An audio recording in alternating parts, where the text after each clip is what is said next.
Good evening. I'd like to call to order the Thousand Oaks City Council meeting for Tuesday, October 23rd, 2007. If you'd all please rise and join me in the Pledge of Allegiance.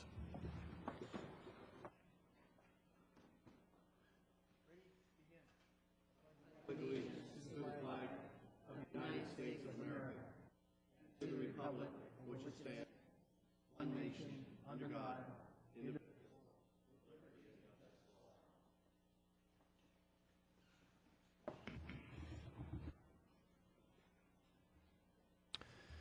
Madam Clerk, could you call the roll for tonight's meeting, please? Councilmember Gillette? Here. Councilmember Bill De La Pena is absent. Councilmember Glancy? Here. Mayor Pro Tem Irwin? Here. Mayor Fox? Here. Item number 4 is special announcements and requests for continuance items or agenda items. I note item 9A has been pulled and will be heard on November the 6th, and that is a supplemental memo in our packet. Are there any other items council would like some action on? All right, hearing none, that'll be the order. Item 9A will be recalendared for November the 6th. That moves us to item number 5, that's special presentations. We have 2 tonight.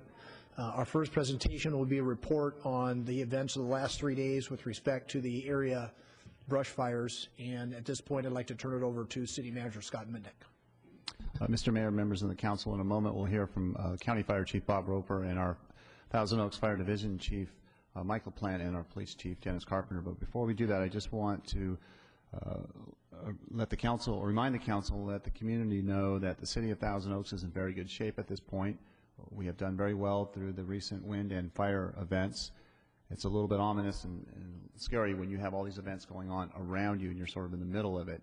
But we've done fairly well. We've had a number of issues we've had to confront, such as power failures, problems with the phone system, water and sewer challenges,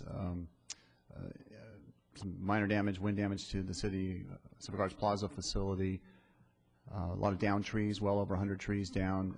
But the city crews, in coordination with other agencies, whether it was the CRPD and the school district, worked very cooperatively, and we resolved all the issues that we confronted, or most of them. And for the community, it was probably seamless to you, and that's a good thing. We want it to be that way. And we did activate our city emergency operations center first thing on Monday morning, but we've been very busy since early on Sunday morning around 5:30 a.m. And I wanted to convey our appreciation and thanks to the fire department and the police department for your efforts. And with that, I will turn it over to Mr. Roper. Evening, Chief. Good evening, Mr. Mayor, members of the council, Mr. Mitnick. Bob Roper, Fire Chief, Fire Protection District. It's my pleasure to be here tonight to report that in Thousand Oaks we have not had any major fires. Chief LaPlante will cover behind me just a few of the incidents that did occur in the city. What I'd like to tell you is that beginning last week, we received a telephone call from our meteorologist who worked for the Air Pollution Control District. He's an expert we rely on besides the National Weather Service, and he gave us an indicator that there was a significant wind event coming, and on a scale of 1 to 10, it was going to be a 9. And I think he lived up to his prediction. With that prediction, what we ended up doing was going ahead and overstaffing a lot of our resources up on Saturday.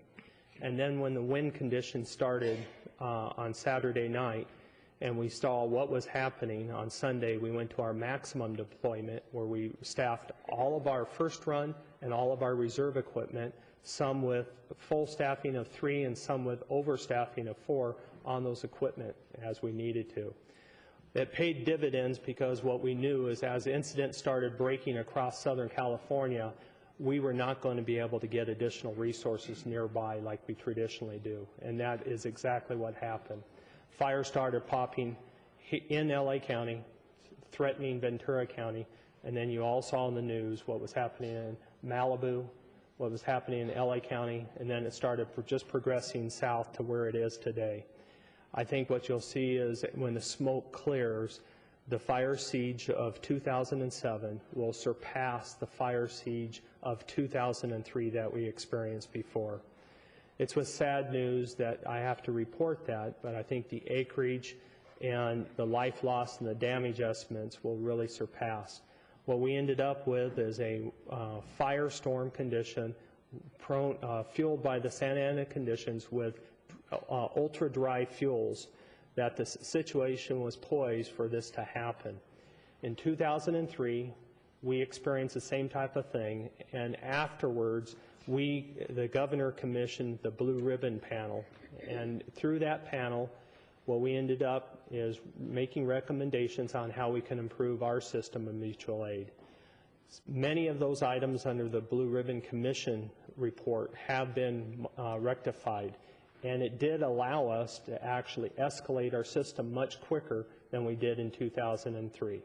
But there's still some shortfalls, and more of those shortfalls will be worked on into the future. But I wanted to let you know that together, working with the county's EOC when we opened it up, working with your city staff, and with you opening up your EOC, we made a local declaration that was picked up by the governor, clear to the federal declaration, so it opens up the doors for a lot of avenues for reimbursements if needed. And so I'd like to turn this over to Chief LaPlante at this time. Yeah, thank you, Chief. What I'd like to talk about is just briefly sort of the wind event statistics that we have recorded since it began, and then focus in on maybe the county and then the city specifically, very briefly. We based this information on registered winds of sustained 20 miles per hour, and that was first recognized at about 1 o'clock on October 21st. And so that's when, in our estimation, the wind event actually occurred. And so we're ready to respond to that through that evening, and we were anticipating that. And I have to tell you that the meteorologist had told us that the heavy winds would be in at 3 o'clock that morning.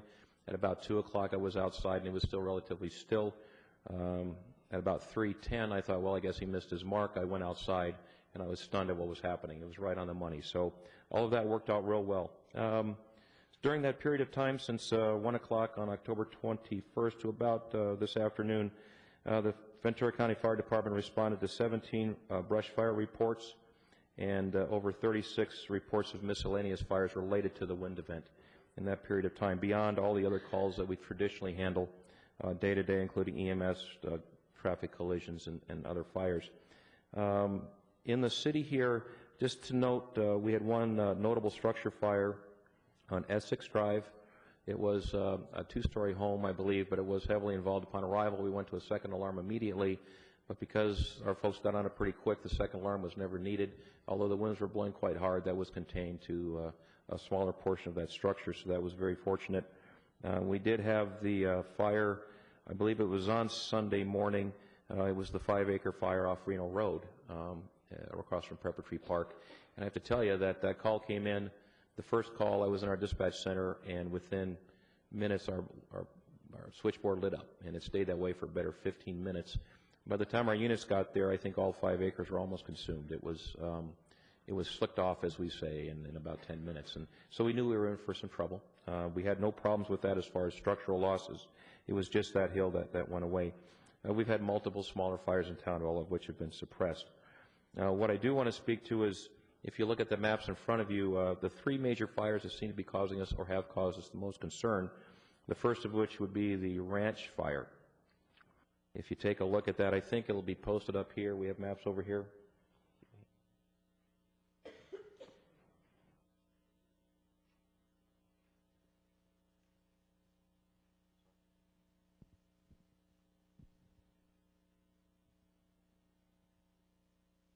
Hello?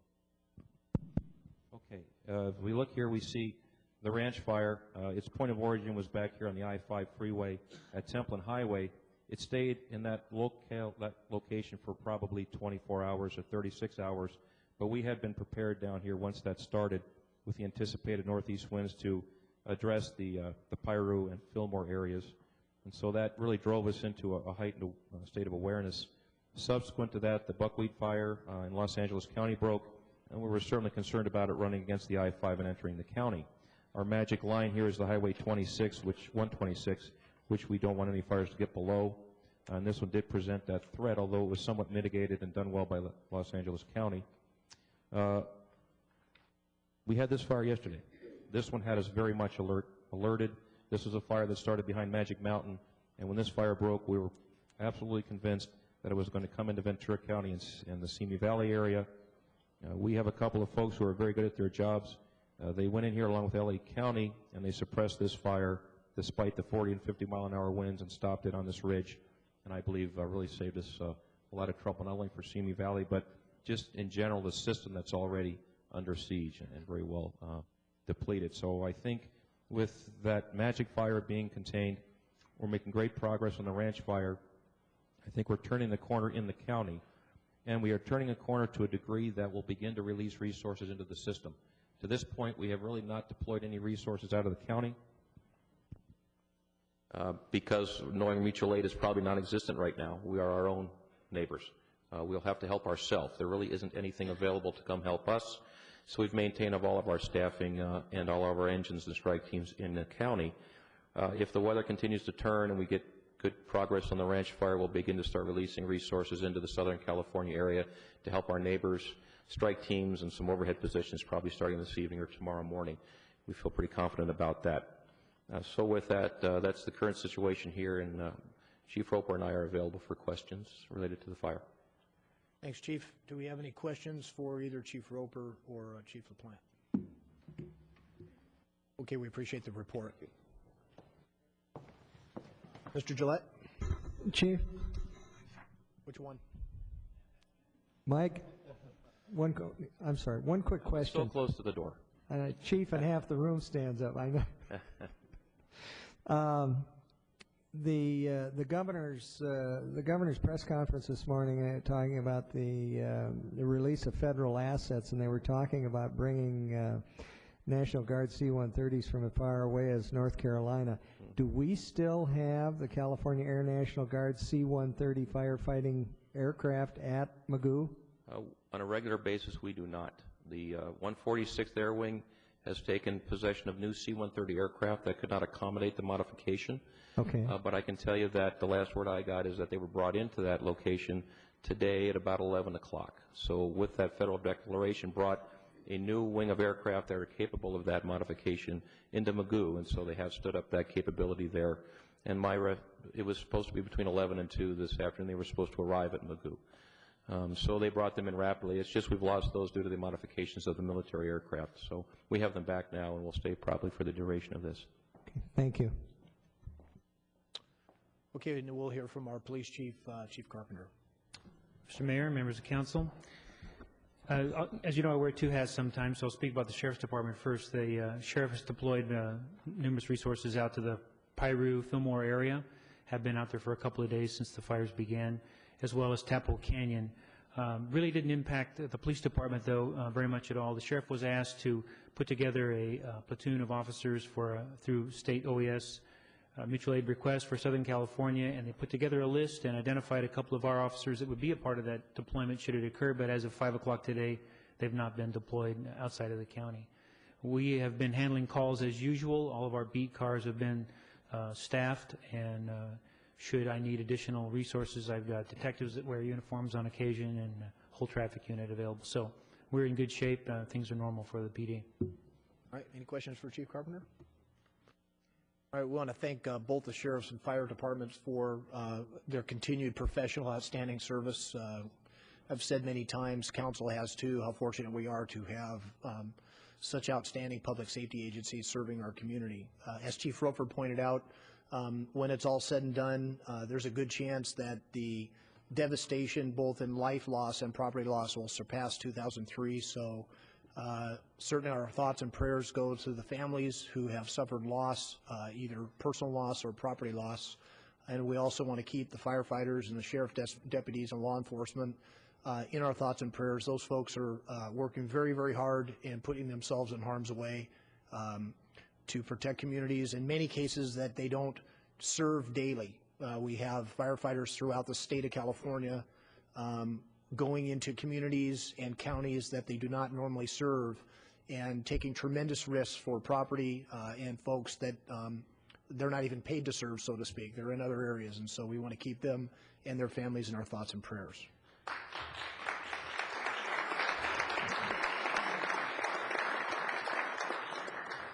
For our next, on a more upbeat point, for our next presentation, give me a moment, I'll move to the podium.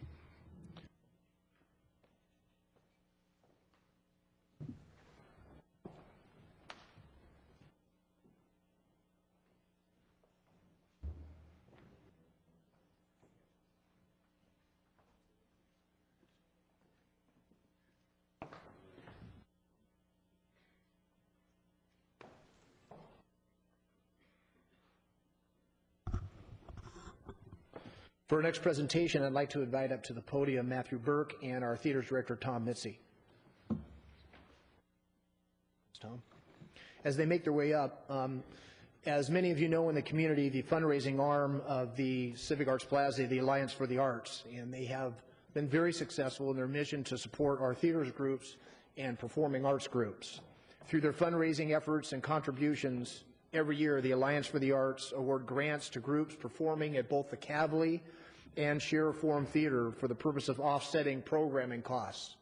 It's safe to say without their efforts, many of these programs simply would not be possible. At this point, I'd like to introduce the Alliance Chairman of the Board, Matthew Burke, to tell us more about their good work and presentation this evening. Matt. Thank you, Mayor Fox. Also, thank you for the presentation from the fire and police chiefs. And you forgot to note that you yourself have been out there with very little sleep the last few days fighting these fires. So thank you, Mayor Fox, as well.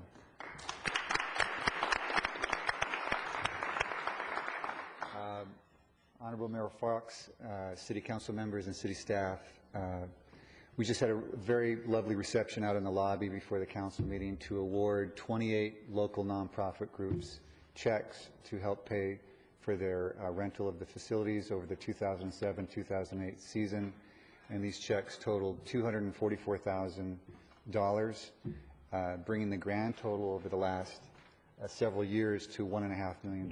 So we feel very fortunate to live in such a generous community with generous people giving their time for civic and arts organizations, and just very proud to be a part of that. So we have a check presentation.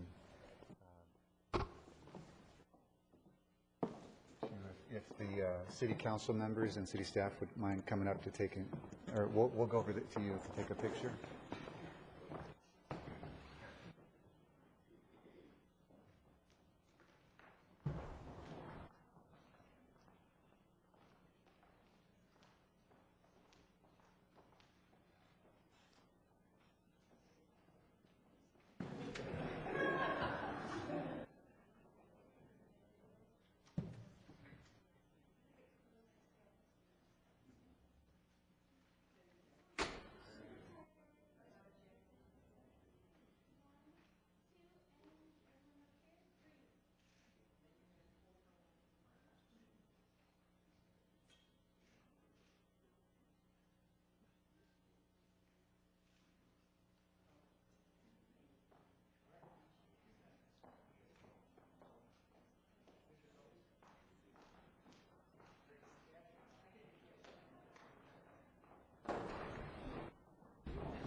That's good government. They give us a big check and then they leave.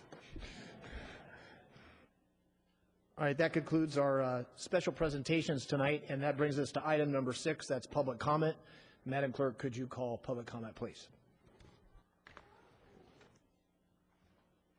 This is the time and place for public comments. A speaker card is available for those wishing to address the City Council regarding items on the agenda or on a subject within the city's jurisdiction. All speakers for public hearings shall be called and heard during the public hearing. Pursuant to council standards of operation, the mayor may assist any speaker from straying into areas not within the city's jurisdiction. All remarks should be addressed to the City Council as a whole.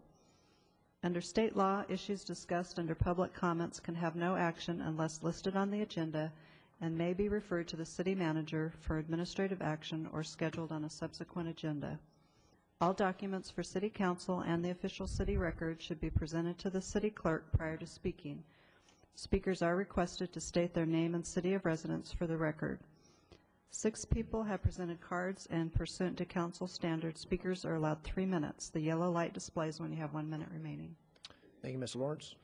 As I call your name, please come up to the podium, and the next person in line, if you come up and take a seat right down in front there, then it'll move very nicely. Our first speaker is Dave Hetwer. Mr. Hetwer will be followed by Mary Ann Dolan, who will be followed by Nick Kidwai. Good evening, sir. Good evening, council members. My name is Dave Hetwer, and I live in Newbury Park. I'd like to talk tonight about 6 very basic aspects of the 2005 conceptual plan for Rancho Potrero. These are not the details, these are the big picture items. The community has been asking very basic questions for a couple of years now, yet we haven't been provided answers by CRPD, which has been frustrating to many of us.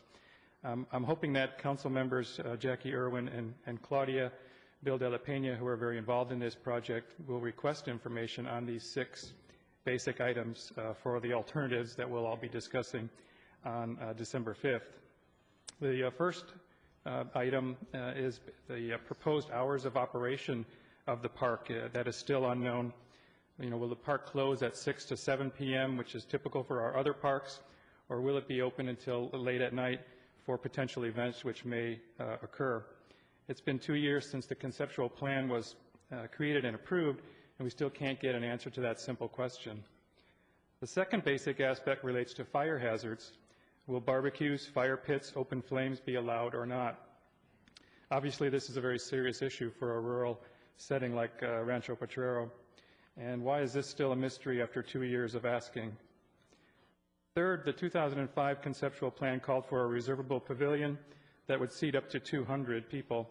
Hopefully the pavilion will be replaced by several groupings of a few picnic tables, and so this will no longer be an issue. But it's still not known after 2 years whether the maximum occupancy would have been 200 or whether additional tables, chairs, canopies would have been allowed to potentially make the occupancy be 300 or 400 or more. Fourth, the 2005 conceptual plan called for a large parking lot at Olympia Farms. Hopefully that will be replaced by a small parking lot, maybe just for handicapped spots. But we still don't know whether the original plan, which is still on the table, would have allowed 100 cars or 200 cars. It was all unclear. Fifth, will amplified sound systems be allowed? We've been asking that without getting any answers. Sixth, how will the land be zoned? That's a very basic question, and it's still unknown. So I don't know how you approved the plan back in 2005 without knowing this very basic information, and I hope going forward that you will request this basic information before voting on future plans. Will we still not know any of this basic information when alternative plans for Rancho Potrero are discussed at the December 5 meeting? How can we intelligently discuss and compare plans A, B, C, and D if this basic information for each option isn't known? On December 5th, I sure hope this basic information will finally be known for all the alternatives so we can have a reasonable discussion. Thank you very much. Thank you, sir. Mary Ann Dolan, followed by Nick Kidwai, followed by John Fonte. Good evening, ma'am. Good evening. I'm here to ask for a postponement on the Municipal Code Amendment MCA 206-70478 regarding the oak trees. I think that it should be postponed until the entire ordinance regarding oak trees has been reviewed.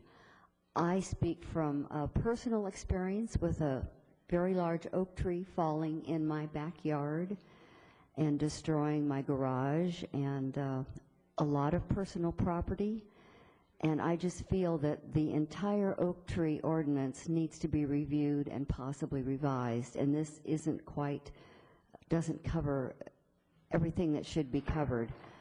It missed my house by probably 2 inches, and I lost a lot of personal property.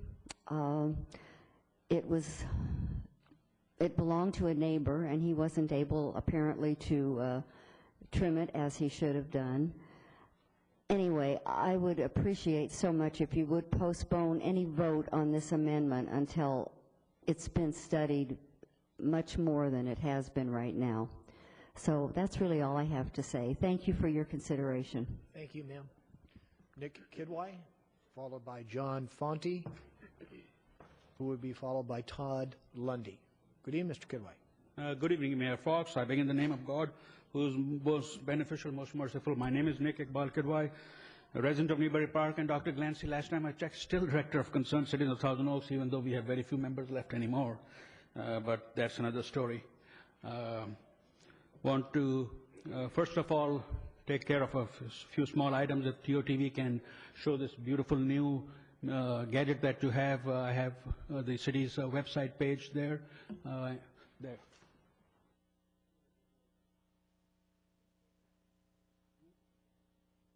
Yeah, but how do I zoom it in? Okay, I won't zoom in. If you see on the right-hand side, this is what is happening this week. But it's unbelievable, and I cannot understand how no one else sees these minor things which are important, is that when you have a live link that opens to another window, it's blue, but the right for the last 2 weeks, or maybe a month now, is all black. In the center over here, you can see the City Council agenda. I mean, so you can see a live link. This is a common internet thing. And I was going to call, but sometimes it's better to say these things in public comment. Thank you, TOTV. I want to thank the council for the wonderful dinner that we had and the opportunity to mingle with other people who have served on different committees. It was a wonderful event. The food was excellent. The mayor's talk was brief. There were not a lot of speeches which my wife was not interested in listening to. The music was very great. This was the recognition of the different committees. But I cannot help myself by being a little critical. Is that I was invited because I was on the residential ad hoc committee, and I hate to say it, I was fired from it, like everybody else was, because there was no work, and supposedly, so we were not recognized. I guess that's the reason. I'm also happened to be on the Social Services Committee, which met last night, and I got another badge. But though people from the Social Service Committee were not invited because of a bureaucracy technical thing, in the sense that we only meet once a year. The term has been changed too, from what I understand. I think we used to be for 2 years, but now it's only for 1 year. I think it's best to be more inclusive rather than exclusive, and this is what we got. I mean, it fell down, made a loud noise. It's a crystal seal. I mean, I would like to get a tile one of these days. I mean, that's what you have to be a council member to get that. Coming back to more serious business, with 30 seconds left, I just want to say that I thank the 4-1 vote on the denial of the Measure A. It was really needed to be got rid of. Thank you. Thank you, Ms. Kidway. John Fonte, followed by Todd Lundy, followed by Ed Lewis. Council, and especially viewers at home and on the internet. My name is John Fonte. I live in Thousand Oaks. I'd like to advise those watching tonight of a very important upcoming meeting on December 5th at City Hall regarding Rancho Potrero, the publicly owned property at the edge of town on Lynn Road, next to the National and State Parks and Dos Vientos, and also the former Two Winds Ranch. On December 5th, the committee may set into motion the fate of this property. Whatever the committee decides will be difficult to undo later, even though there will be other public meetings on this. That's how government works. Most everybody we know, including 1,400 petitioners, want that property to remain open space for hikers, bikers, equestrians, and family picnickers. Add in a few picnic tables and trailhead parking area is all that's needed and wanted. But a 200-person event pavilion for private and corporate functions is not only out of character with this rural park, it is also against federal and state guidelines. We just don't know why the committee and you, the council, initially approved this plan 2 years ago, and then you thumbed your nose at national and state parks, especially when you all tout how much you are for open space. Once again, the committee meeting of December 5th is approaching, and it is important for the public to contact the committee members to tell them how you feel, please. One council member on the committee is Ms. Bill de la Pena, who voted against the pavilion and is truly committed to preserving open space. The other is Ms. Irwin, who campaigned in 2004 to maintain the property as open space, but then in 2005 flip-flopped and voted for the private party pavilion which is not allowed in open space zoning. This is her campaign flyer. I will maintain Broom Ranch as open space. Broom Ranch is what Rancho Portero used to be called. I hope the viewers contact her. Her contact information is indeed on the website, on the city website.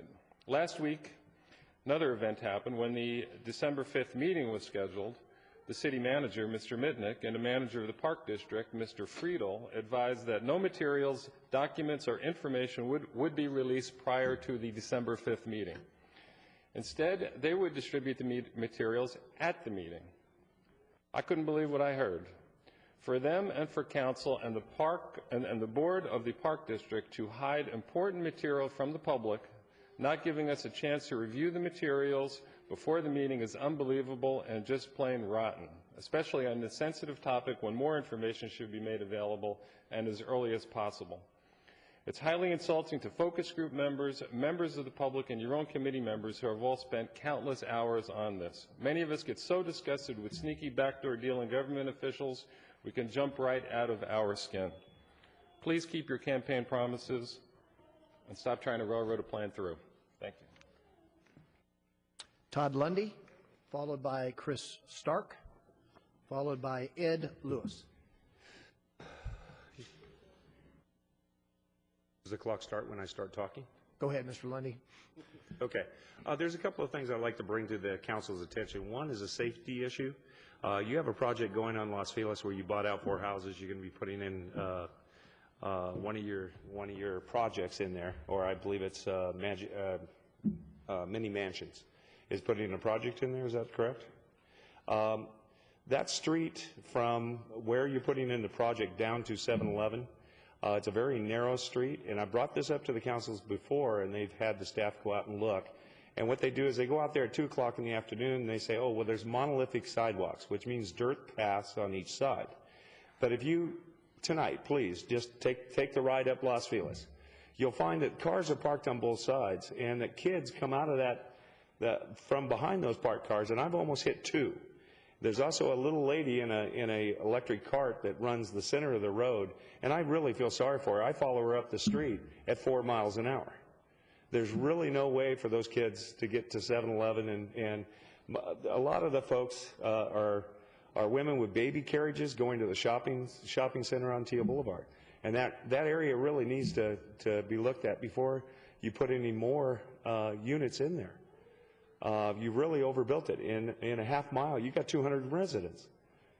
And that's one of the things. That's just to clear my conscience.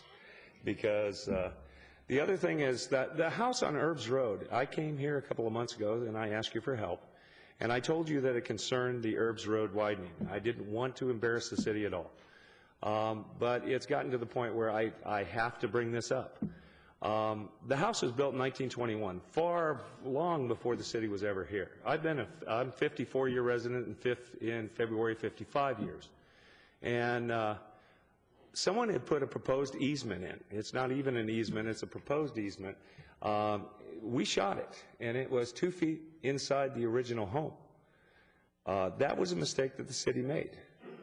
And if you don't believe me, take your own equipment up there, shoot it, place your flags, you'll see that it is.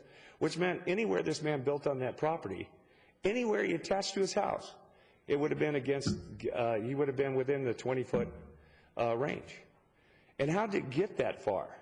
The man applied for permits, he put in plans, he was okayed, and the footings were dug. Why didn't the inspector call it? Yeah, you waited until, they didn't catch it until it was actually framed. Now, he did make some mistakes. He put 10-foot studs rather than 8-foot. But that shouldn't stop the project. What's stopping the project is that his house was on the line. And he built where the original house was. Now, how does that become his mistake? That'd be like you going home, tearing down your house, and going to rebuild it in the exact same spot, and have the city go, wait a minute, we have an easement through there. You know, it's okay to admit that you made a mistake, and I really hope you'll work with him on this. Okay? Thank you. Thank you, Mr. Lundy. Chris Stark, followed by Ed Lewis, will be our last speaker. Good evening, sir. Good evening. My name is Chris Stark. I was Todd Lundy, a friend of mine who's a contractor, and He was speaking on behalf of my house on 446 Herbs.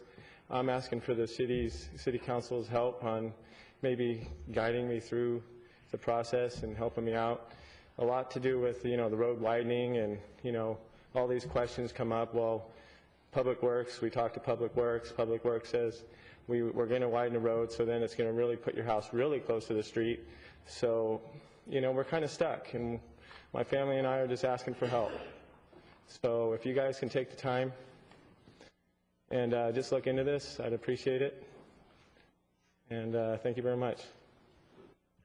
Thank you, sir. And Ed Lewis, your last speaker. Good evening, sir. Mayor Fox, City Council, on behalf of the Thousand Oaks Rotary Club, I'm here to make a public service announcement that the 16th Annual Street Fair that was scheduled for this last Sunday when the hurricane winds came down the canyons there had to be canceled at the last minute.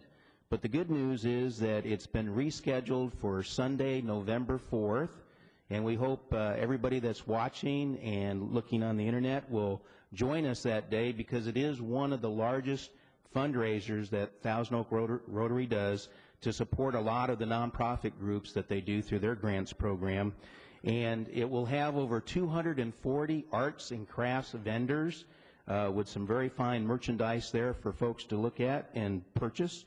And also the Taste of Caneo, which features a lot of the local restaurants. So again, that's Sunday, November 4th. Put it on your calendar. It's going to be a great day on November 4th. Thank you.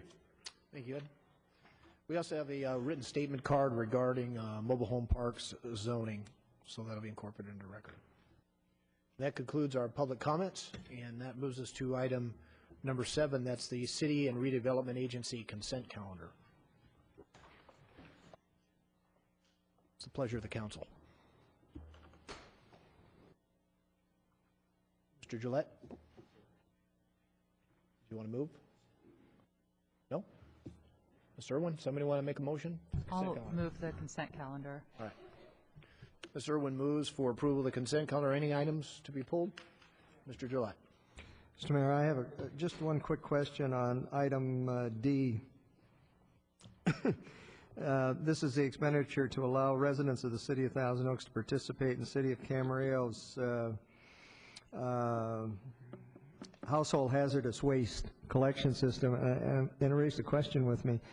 We've got a number of unincorporated area pockets around the City of Thousand Oaks. How do they dispose? Is the county also participating in this plan, or do they bring their things to the city and the city? How does that work?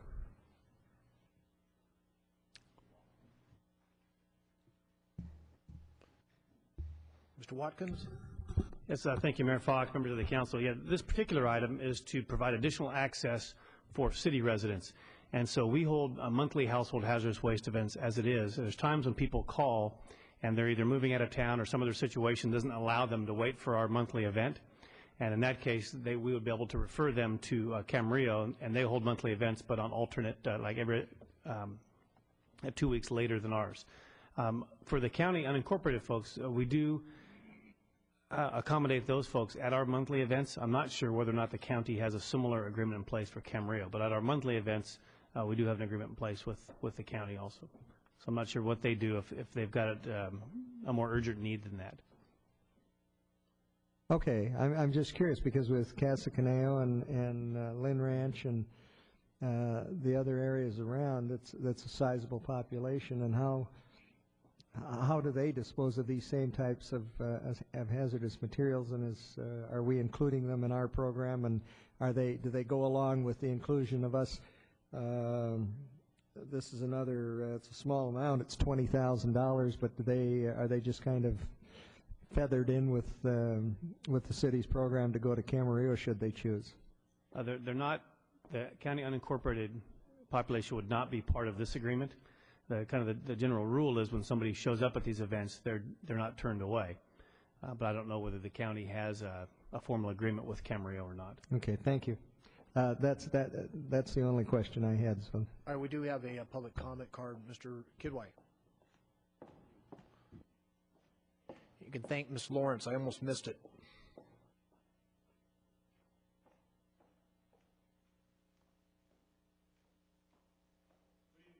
Fox, Nick Kidwai, resident of Newbury Park. I must admit again that there is an improvement, I guess, on the consent calendar, that which I've said before, that at least you're not meeting, having this item at the bewitching hour of midnight. That's when I used to, when Mr. Henry Valdez was involved, speak on the issues. But it has become worse as far as the consent is concerned. I am glad that at least one paper or one reporter takes interest in this and has reported on it. But the real issue, Mayor, is that this agenda is abused by the clerk's office or the city manager's office, whoever makes it. Like it says in the beginning of the agenda, the consent calendar is for items that require no discussion. And even positive things, and like council member just commented on an item, you should have just complete routine items here, or the council member should not really be speaking on this. And the reason the council member is speaking is because he's doing his job, because he wants to bring some of these things out to the community.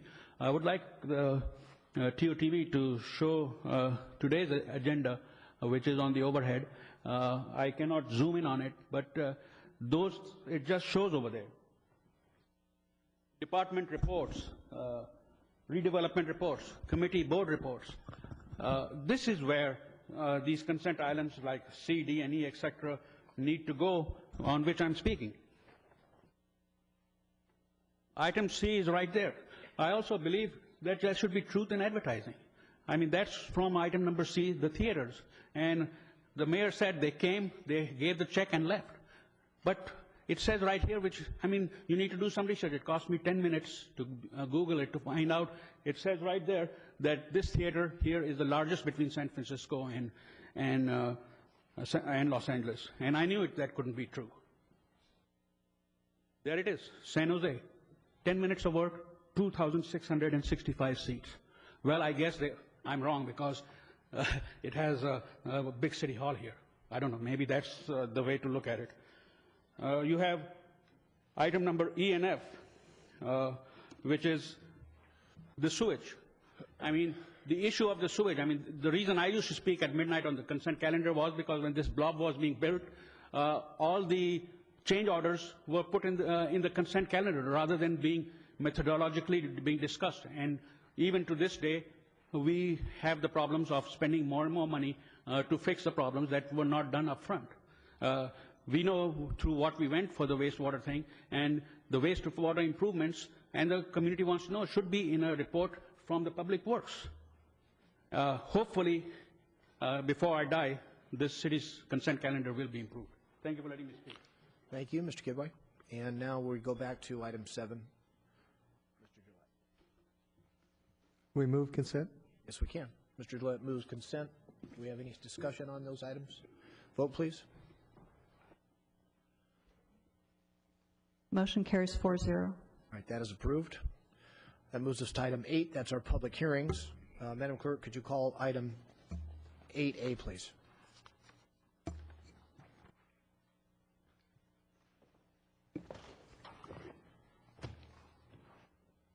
Hearing advertised as required by law is open to consider agenda item 8A, a municipal code amendment MCA 2006-70478, a change in procedural requirements for modifications to approved landscape plans for residential and non-residential zones, and exempt homeowner-planted oak trees on single-family residential properties less than 1 acre in size from oak tree ordinance. A speaker card is available for those wishing to address the City Council regarding this public hearing. All documents for the City Council and the official city record should be presented to the City Clerk prior to speaking. Speakers are requested to state their name and city of residence for the record. We have 3 people who have presented speaker cards, and pursuant to council standards, the speakers are allowed 5 minutes each. Thank you, Ms. Lawrence.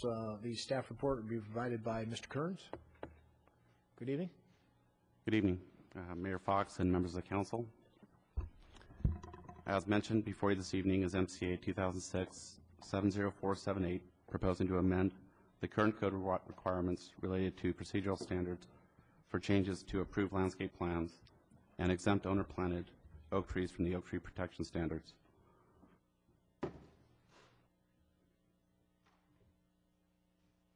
The purpose of this amendment is to consider simplifying the application procedure for modifying approved landscape plans in both residential and non-residential properties, and to consider exempting oak trees that are planted by an individual homeowner from the oak tree protection standards for those lots that are less than 1 acre in size.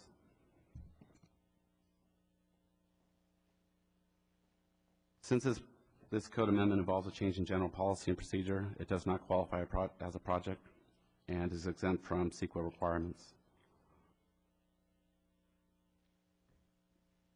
On July 18th of 2006, the City Council initiated this amendment based on recommendations made by the Residents' Roundtable, and it was to consider modifying the city's landscape review procedure as well as consider exempting the oak trees from single-family homes on properties less than an acre.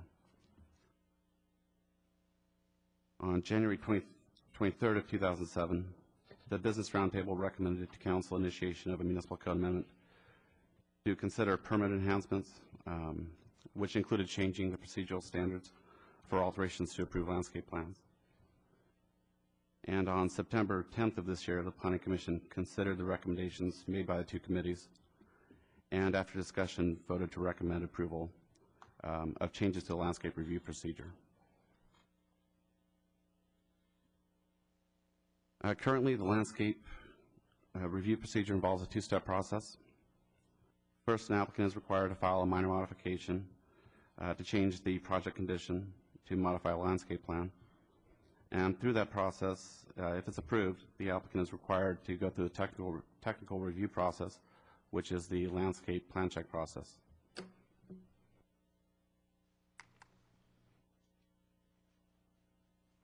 With regard to the landscape modification process, the Planning Commission determined that the two-step process is cumbersome and it could be simplified for those requests that meet the city standards.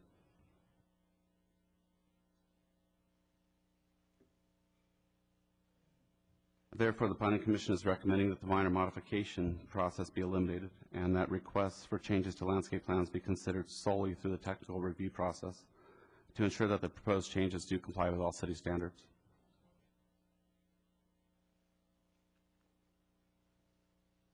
The second aspect of this amendment involves exempting owner-planted oak trees from the oak tree ordinance for single-family lots less than 1 acre in size. The Planning Commission considered this item and found that distinguishing between owner-planted tree and a volunteer tree is not always possible without establishing some sort of city registry for these trees. The Commission also believes that current exemptions in the oak tree ordinance are adequate and for living with and maintaining oak trees on single-family lots.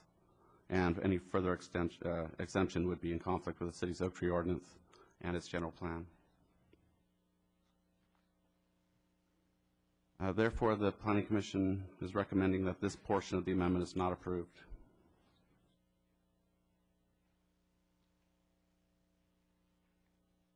Staff agrees with the Planning Commission's comments and recommendations regarding both aspects of the amendment. Staff had made the same recommendations to the Planning Commission at their September 10th meeting.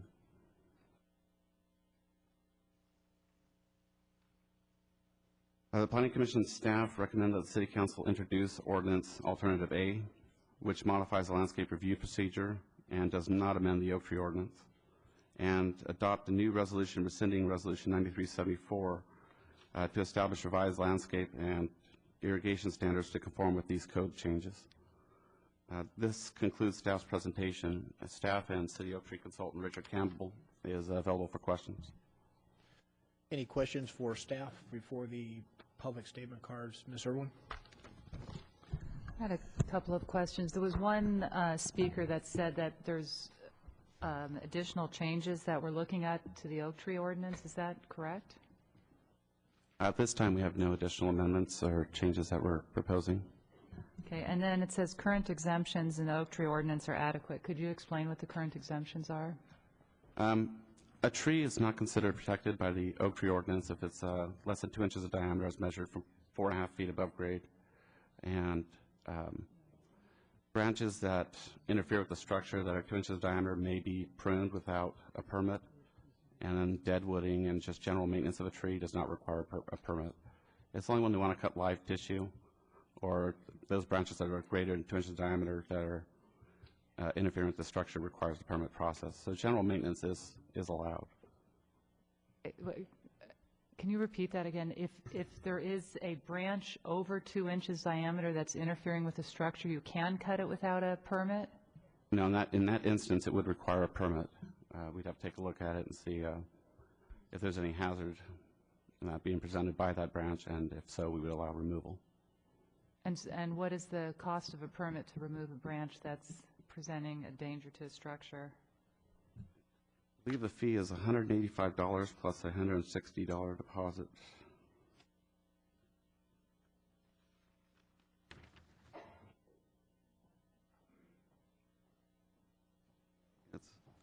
It's $185 plus a $180 deposit, and if it's considered a hazard, there's no fee associated with the permit.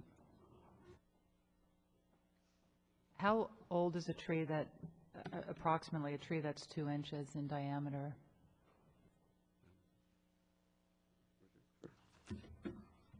Well, depending on the maintenance of it and whether it's a natural tree, whether it's came from the nursery, it could be 6 months to 2 years old.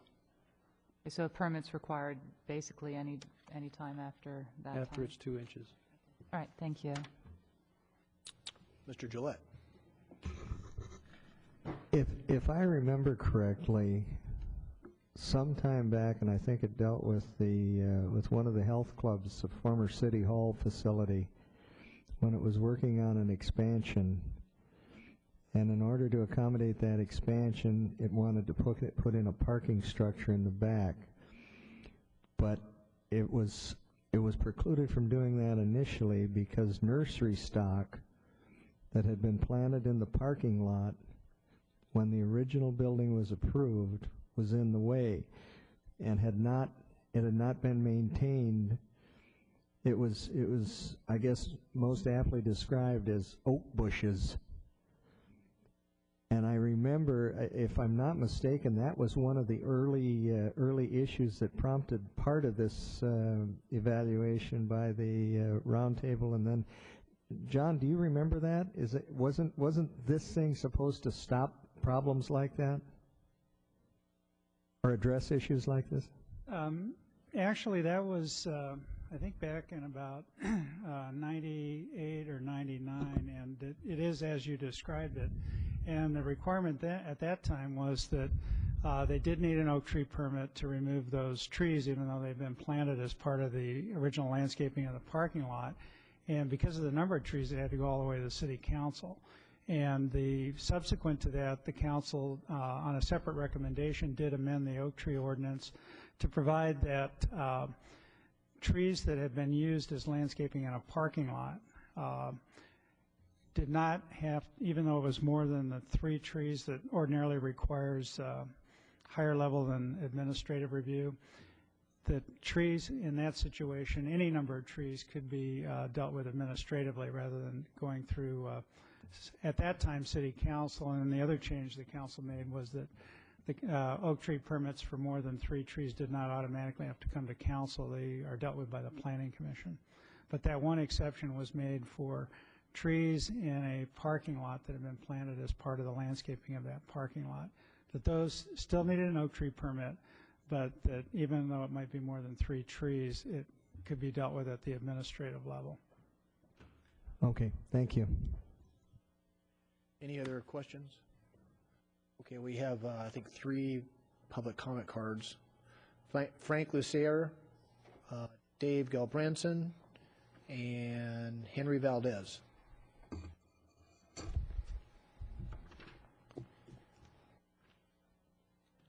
Good evening. Good evening, Mr. Mayor, City Council members. I haven't been before the City Council in quite a long time. I represent the Racket Club Homeowners Association. We have approximately 265 units, and as you know, that project is nearing 40-some-odd years, so we're infested with huge trees and a lot of problems. So every time we have to remove a tree, we have to go through this whole exercise. And the reason we have to remove some of the trees is because they were installed over our sewer lines, and that was not a well-planned idea, but it's costing us between $3,000 to $6,000 every time we have to repair a house lateral. So to had the burden of having to come through at a minor modification to deal with the trees is really cumbersome. And one of our directors that's here, he handles that, and he spends 60 hours a week dealing with this problem, and he's a volunteer, so fortunately we don't have his expense. But I think this new ordinance amendment will be a real helpful vehicle for the city to use and for us to be able to deal with. Be happy to answer any of your questions. Any questions? Ms. Irwin. It looks, this amendment is for residential properties less than 1 acre, so would that apply at the Racket Club Villas? Well, the lots are pretty small. We actually own the individual lot size, and of course some of the trees are in the common area, which are obviously over 1 acre, so that should probably be addressed. Maybe I can ask Mr. Prescott, would this help with the problems that they're having there at all? Excuse me. Yes. Mr. Kearns, would you like to? Yeah, the 1 acre exemption pertaining to the oak trees for residential properties, not for changes to the overall design concept for a landscape plan for this community in particular or any other common area within residential development. It'd be a blanket process change for all developments, non-residential and residential, that have an approved landscaping plan. That would be a one-step process as opposed to a two-step process. So in the case of the Racket Club, they would just have to go through the landscape plan check instead of the minor mod. I was actually talking about the oak tree part. Okay. That's what you were referring to, right? Yeah, deleting the minor mod step is a big issue for us. It's a big expense. So this, I was talking about so you're not talking about the second part is to exempt the homeowner planted oak trees. You're not talking about that portion of it? Yeah, I don't believe we have any oak trees on the Racket Club. All right, thank you. Dr. Clancy? Thank you, Mr. Mayor. Mr. Lucier, out of curiosity, what kind of trees is it that were planted over the sewer lines? You name it, they planted it. Okay, thank you very much. Any other questions? Thank you, sir. Thank you. Dave Gulbranson, followed by Henry Valdez. Mr. Mayor and City Council members, Dave Gulbranson, longtime member of the community. I think I've had more monument oak trees fall on my properties than anyone else. And in deference to the city staff, you also have to have a arborist report, which is several $1,000s in addition to a permit. So anytime you want to deal with one of these. Considering tonight is a public safety evening, I thought maybe we ought to broaden this ordinance a little bit, or this amendment, and consider public safety. On one of my properties, the Lopez property, who's here this evening, we had a monument oak, a healthy monument oak, with an arborist report saying it was healthy, fall in the middle of summer, and it's called a summer limb drop phenomena, where it sucks all this water up into the boughs in the summertime in the heat, and then the trees split and fall. Well, that happened on the Lopez property. A third of the tree went into the arroyo. It cost me $25,000 to have it removed. A third of it fell on the house and crushed the patio. And a third of it just missed 5 of his grandchildren who had just walked into the tree when it collapsed. That was a healthy monument oak tree planted in it wasn't planted. It was a monument oak where before the ordinance was written, a structure was built and caused, therefore, a hazard. I recently had one. The lady that was here earlier that was my neighbor and no longer speaking to me, we had a tree fall on her property, and it crushed her garage and several trailers, fences, a third of it. A third of it fell and crushed another neighbor's patio and storage shed and fences. And a third of it fell in my building, ripping the electricity out of the building and crushing an outstructure. That episode cost me more than $250,000. The insurance companies now exclude trees in this area. And it just seems to me that if we're going to modify the oak tree ordinance, I think this is a good first step, but it doesn't go far enough. I think we now need to consider public safety. If the structure was built under a monument oak tree prior to the ordinance, we should at least be allowed to prune and modify the tree so that it's not hazardous without going through the expense of a modification, an arborist report, and so on. I think further that the ordinance as it's written is punitive. People won't plant oak trees because as soon as they get over 2 inches, they become community trees, and you no longer can modify the tree without going through the whole apparatus, which staff says a few $100s, and I'm telling you it's thousands of dollars. Okay? I think it's time that the whole thing, and God bless you for at least talking about oak trees finally, that we at least take a look at the oak tree ordinance from a public safety perspective. I would ask that a council member take this on, talk with the Boulevard Property Owners Association, with the Mayor's Roundtable, and a few of these groups who are impacted public safety-wise with these trees, and maybe we can put some incentive into the ordinance for the public to start planting oak trees again, because right now, I got to tell you, if I see an oak tree growing, before it gets to 2 inches, it's gone. And that's just the way it is. And that's a shame because that's our city. I like monument oak trees. I think monument oak trees that are planted in a safe area or that are growing in a safe area, not impacting human safety, should be left alone and can be community trees. But if we plant them, there are trees. Let us maintain them. They shouldn't be community trees. If we plant them and they're on our property, and God bless you, if they're hazardous, let us modify them without going through this apparatus. It's ridiculous. I mean, there's people at risk every day with these trees. Lopez still has one tree over his house. He's bought that property from me since I owned it. He still has one hanging over his house. He can't sleep at night with that tree over him. I would also ask that the incentive be built in that we plant oak trees. It can be done. I think that it's a little scary because it's a sacred thing in this community, but at least we should talk about it. And I do like at least this first step, but I think it's a very small step. We need to take a much bigger step regarding oak trees. Thank you. Thank you, sir. Questions for Mr. Gobranson? All right. Henry Valdez.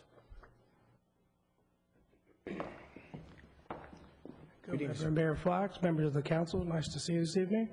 I don't need to spend 3 minutes to reflect what Dave just said. I totally agree with him. And when it comes on our property, 29 years we've run Enrique's restaurant, we had 3 oak trees at different positions on it, and nobody wanted to. The former property owners and ourselves were afraid to even go through the process because we have to justify the expense. So all those 3 trees eventually fell on people's cars, almost hitting them. So what happens is you're not getting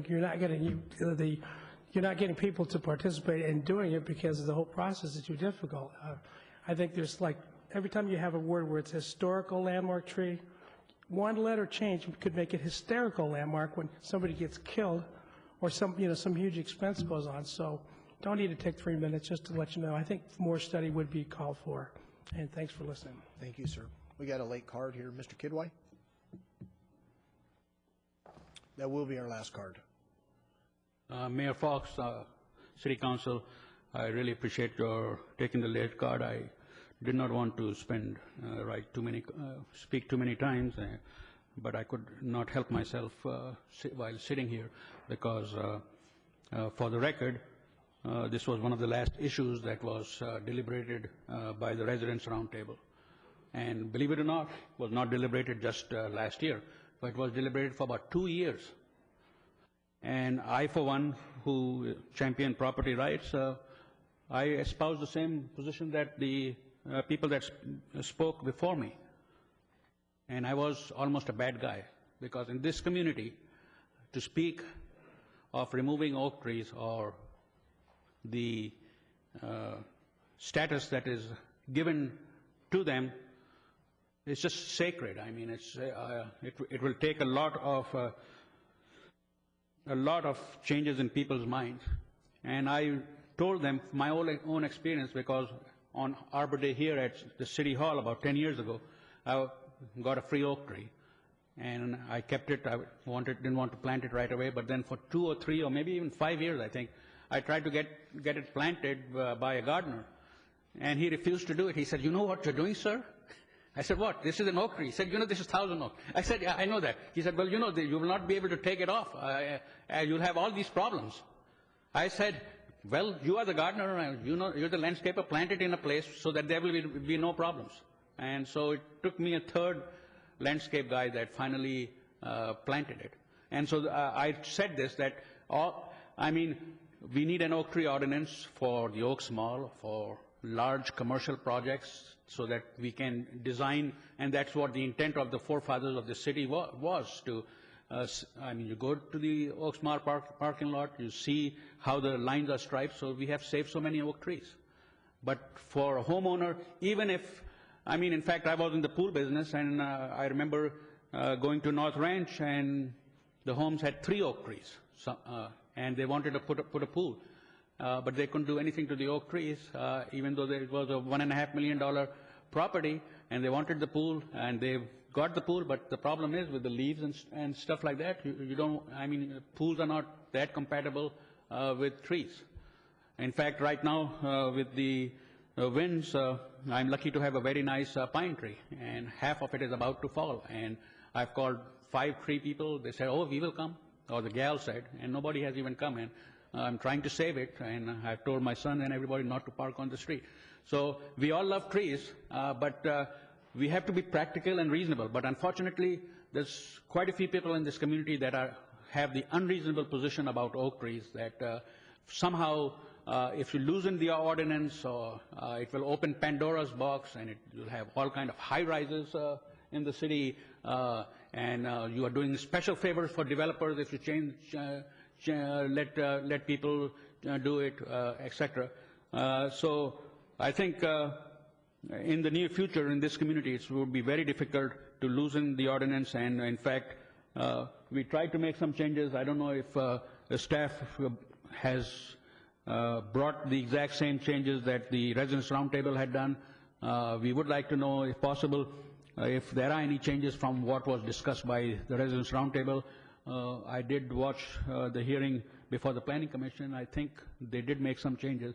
So a little bit of history and more deliberation on this will be important, because this issue is so important to so many residents of Thousand Oaks. Thank you for letting me speak. Thank you, Mr. Kidwai. And we have one written statement card from Ron Edvert, speaking essentially in favor of some modification to the ordinance relative to the cost of HOAs to remove trees. So we'll incorporate that into the record.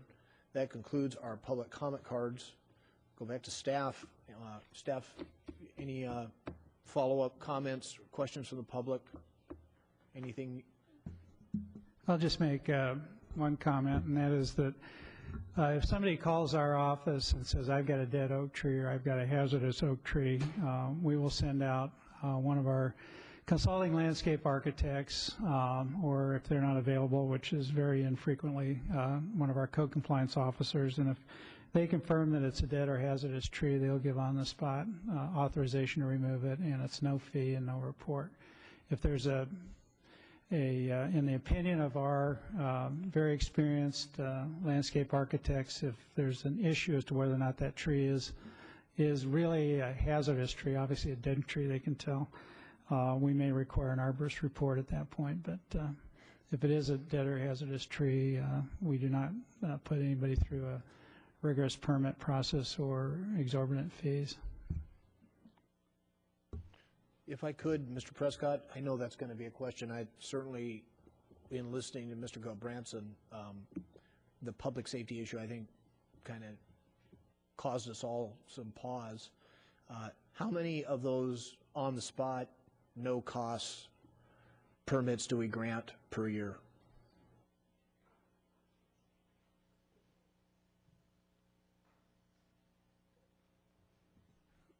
That the estimate was 1 to 2 months, so roughly 20 a year.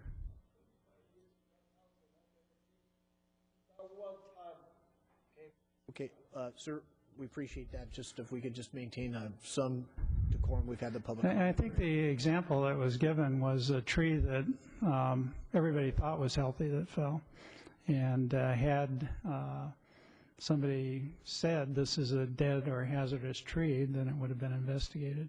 And sometimes you can't tell just from looking at them at the outside. Let me ask the follow-up, though, because that could happen. If in the case where we do have what appeared to be a healthy tree, but in reality was not because it had split and fallen, do we then give the on-the-spot clearance and report no fee to remove the tree?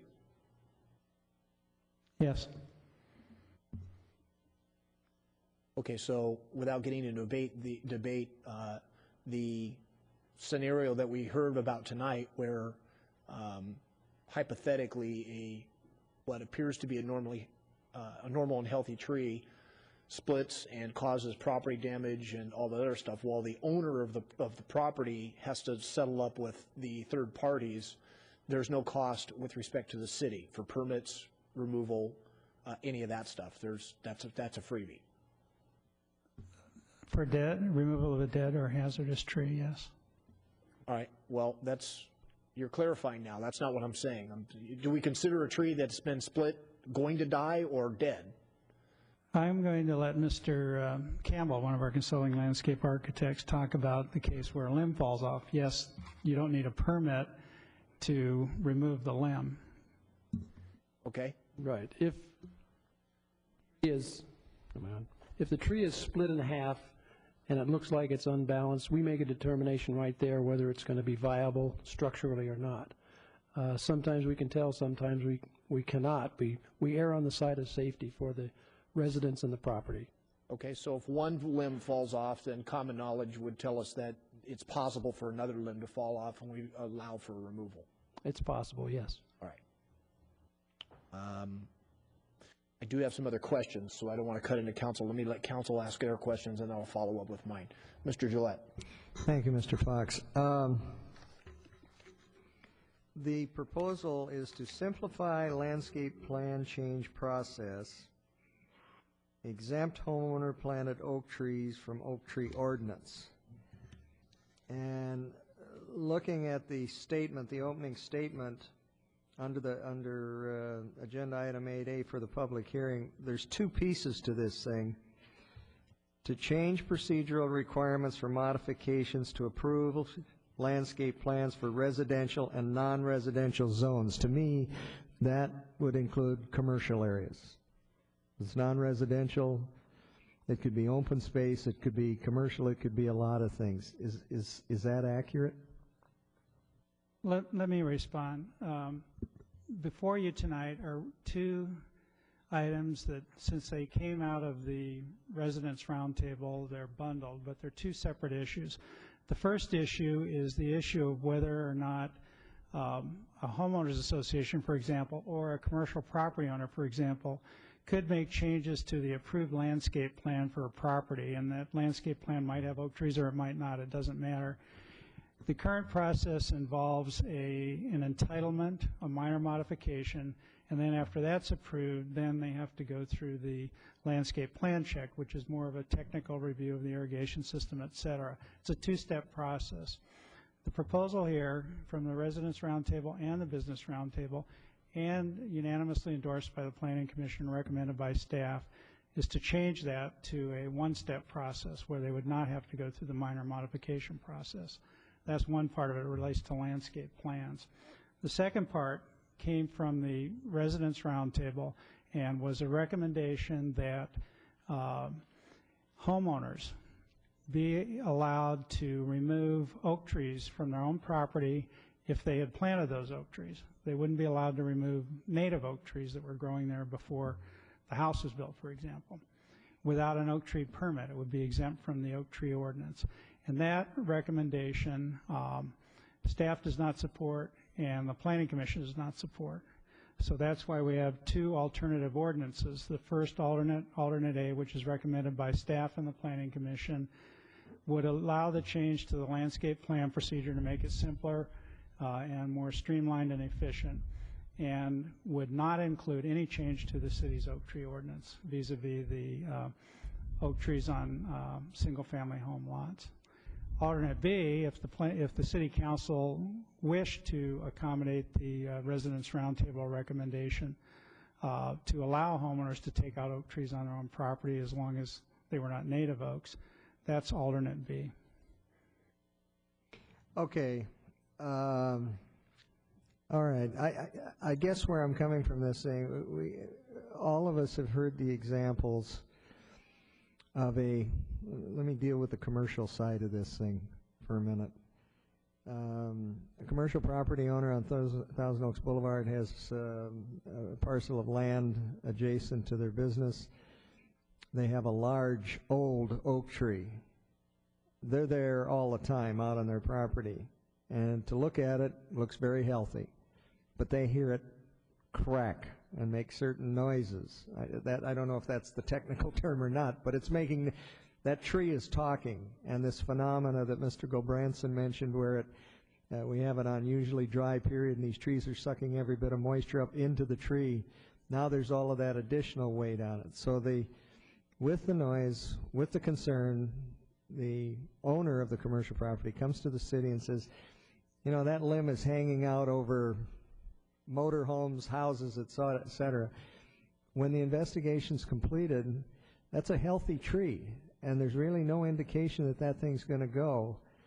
A week later, and so they're denied, they can't trim. They can't trim the branch or trim the limbs off, and a week later that thing lets go, crushes a part of a house, crushes a motorhome. And I've heard in the years I've been here, that story is repeated time and time and time again. Now, the other incident that I mentioned about somebody planting oaks, they're not maintained, and then they have a change of plan and they want to lift them. I think that's a good idea. They're not native and what have you. I think where I'm going with this is I don't believe that the proposals that we have before us this evening go far enough. I think this is a good start, but I think it requires more work. I think there is a potential win-win here, but I think if we approve something that doesn't go as far as it needs to dealing with these trees, we're going to be right back here with a bunch of dissatisfied people because their particular piece of it wasn't addressed. And I respect what the Residents' Roundtable did, what the Planning Commission did, but I'm listening to these people that have to live with these things and have to pay them and pay the costs. And maybe each anecdote is a different isolated situation, but I'm looking at the cumulative effect of this on an economic portion, on the economy of a portion of our main retail area. In one sense, the other sense is what happens to homeowners who are well-intentioned and plant one of these things and then can't get rid of it when it's in the way to improve the quality of their life. So, that being said, I just feel that this particular issue requires additional work, and maybe the net needs to be thrown out further to bring in people to sit at the table to discuss and see if there is additional work, additional modification, additional compromise, and something that will bring us a more inclusive ordinance for the protection of our namesake trees. Thank you. Any other questions? Any other questions for staff? Do you have questions, Dr. Clancy? Go ahead. Thanks, Mr. Mayor. Mr. Campbell, is there any relatively accurate way of estimating the age of an oak tree? Not without doing a ring check, a growth ring check. We can estimate if a tree is up on a hill and it's about the same size as one that's in a valley, we can say the one in the valley is a little younger because it has had the benefit of gravity taking the water down to the lower level and has more moisture. So we can guesstimate, based on our experience, the approximate age of a tree within 25 to 50 years, depending on how old it is. But there's no real positive way to find that out without checking the growth rings. And as a non-arborist, I'm assuming that checking the growth rings is kind of an irreversible process. We would only do that after the tree was down. That's what I thought. Thank you very much for your answer. You're welcome. Ms. Irwin, did you have some questions?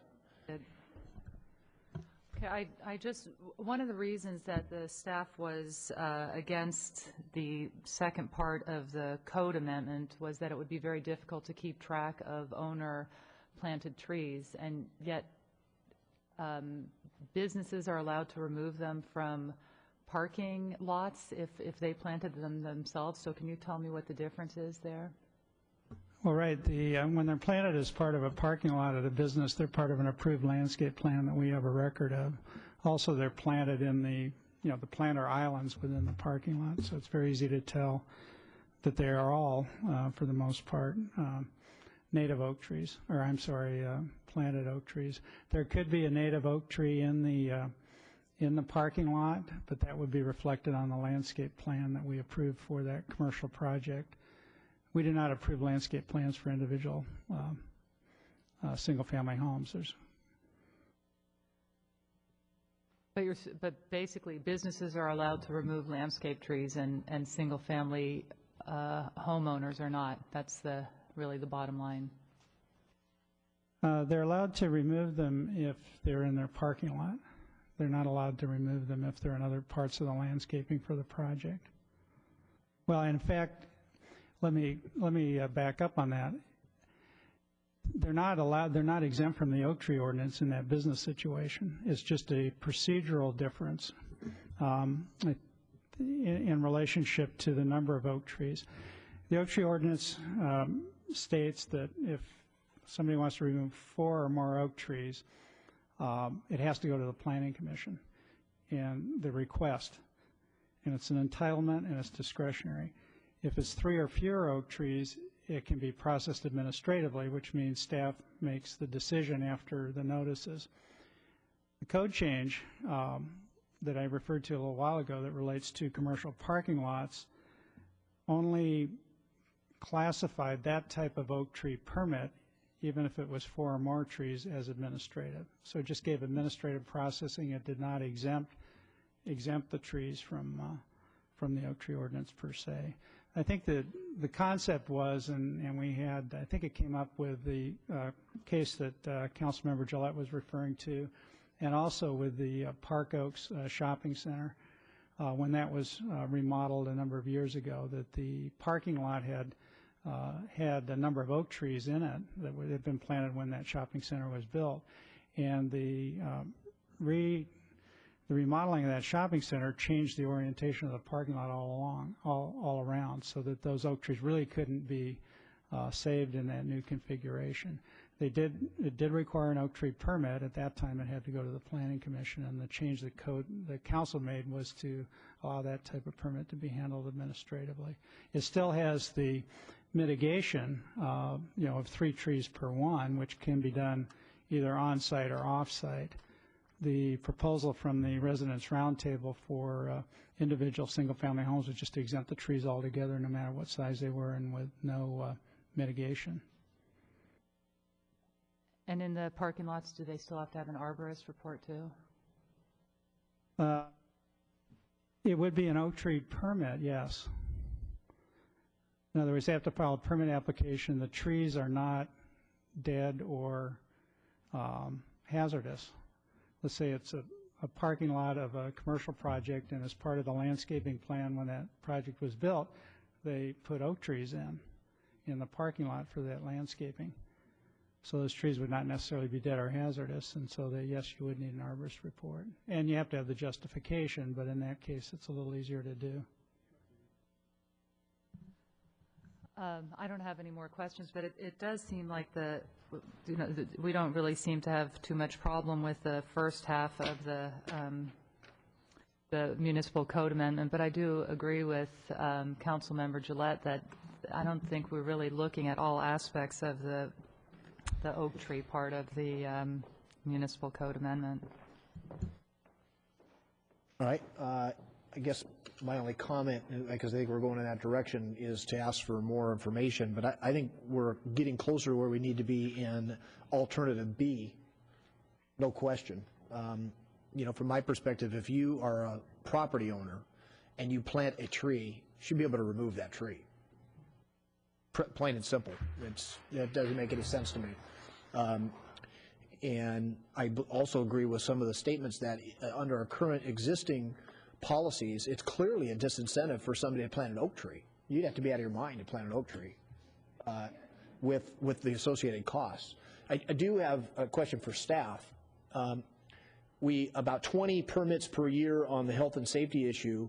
How many permits where we charge per year?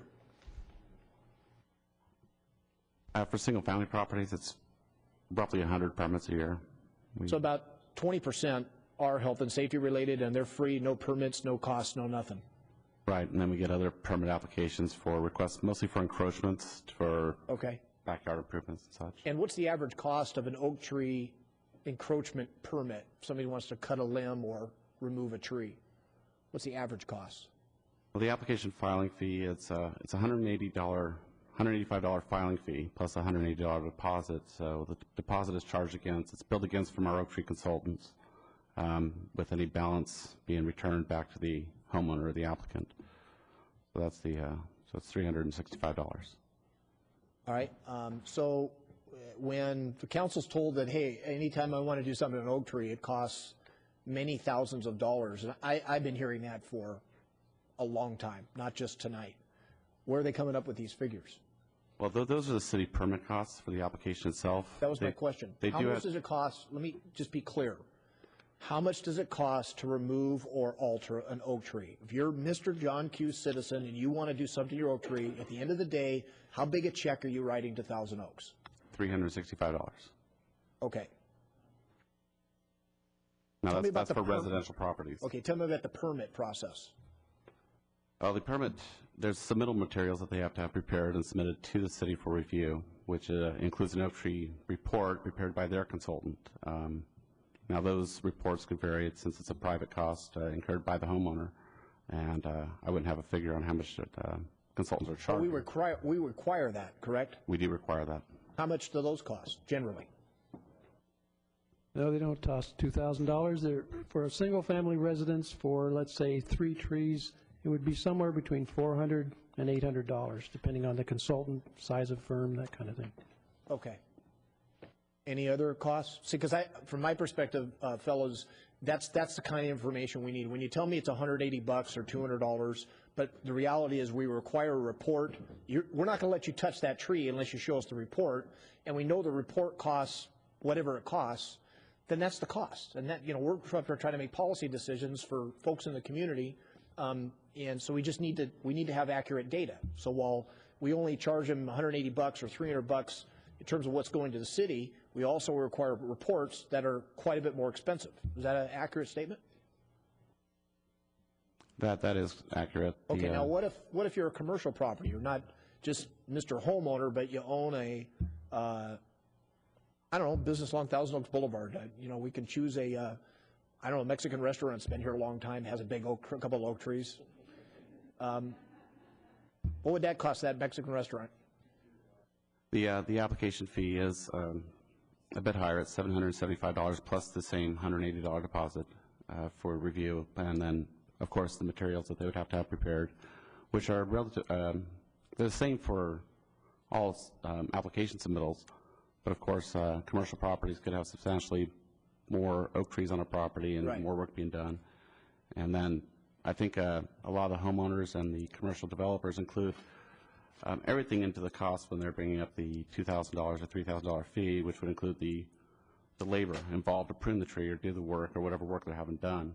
So it's going to vary from case by case depending on how much work is actually being performed on an individual property. Right, and just from this person's standpoint, that cost is the cost of doing business. I would not consider that a fair criticism, if for lack of a better term, to be laid on the city. That's like saying that how much it costs to put a roof on.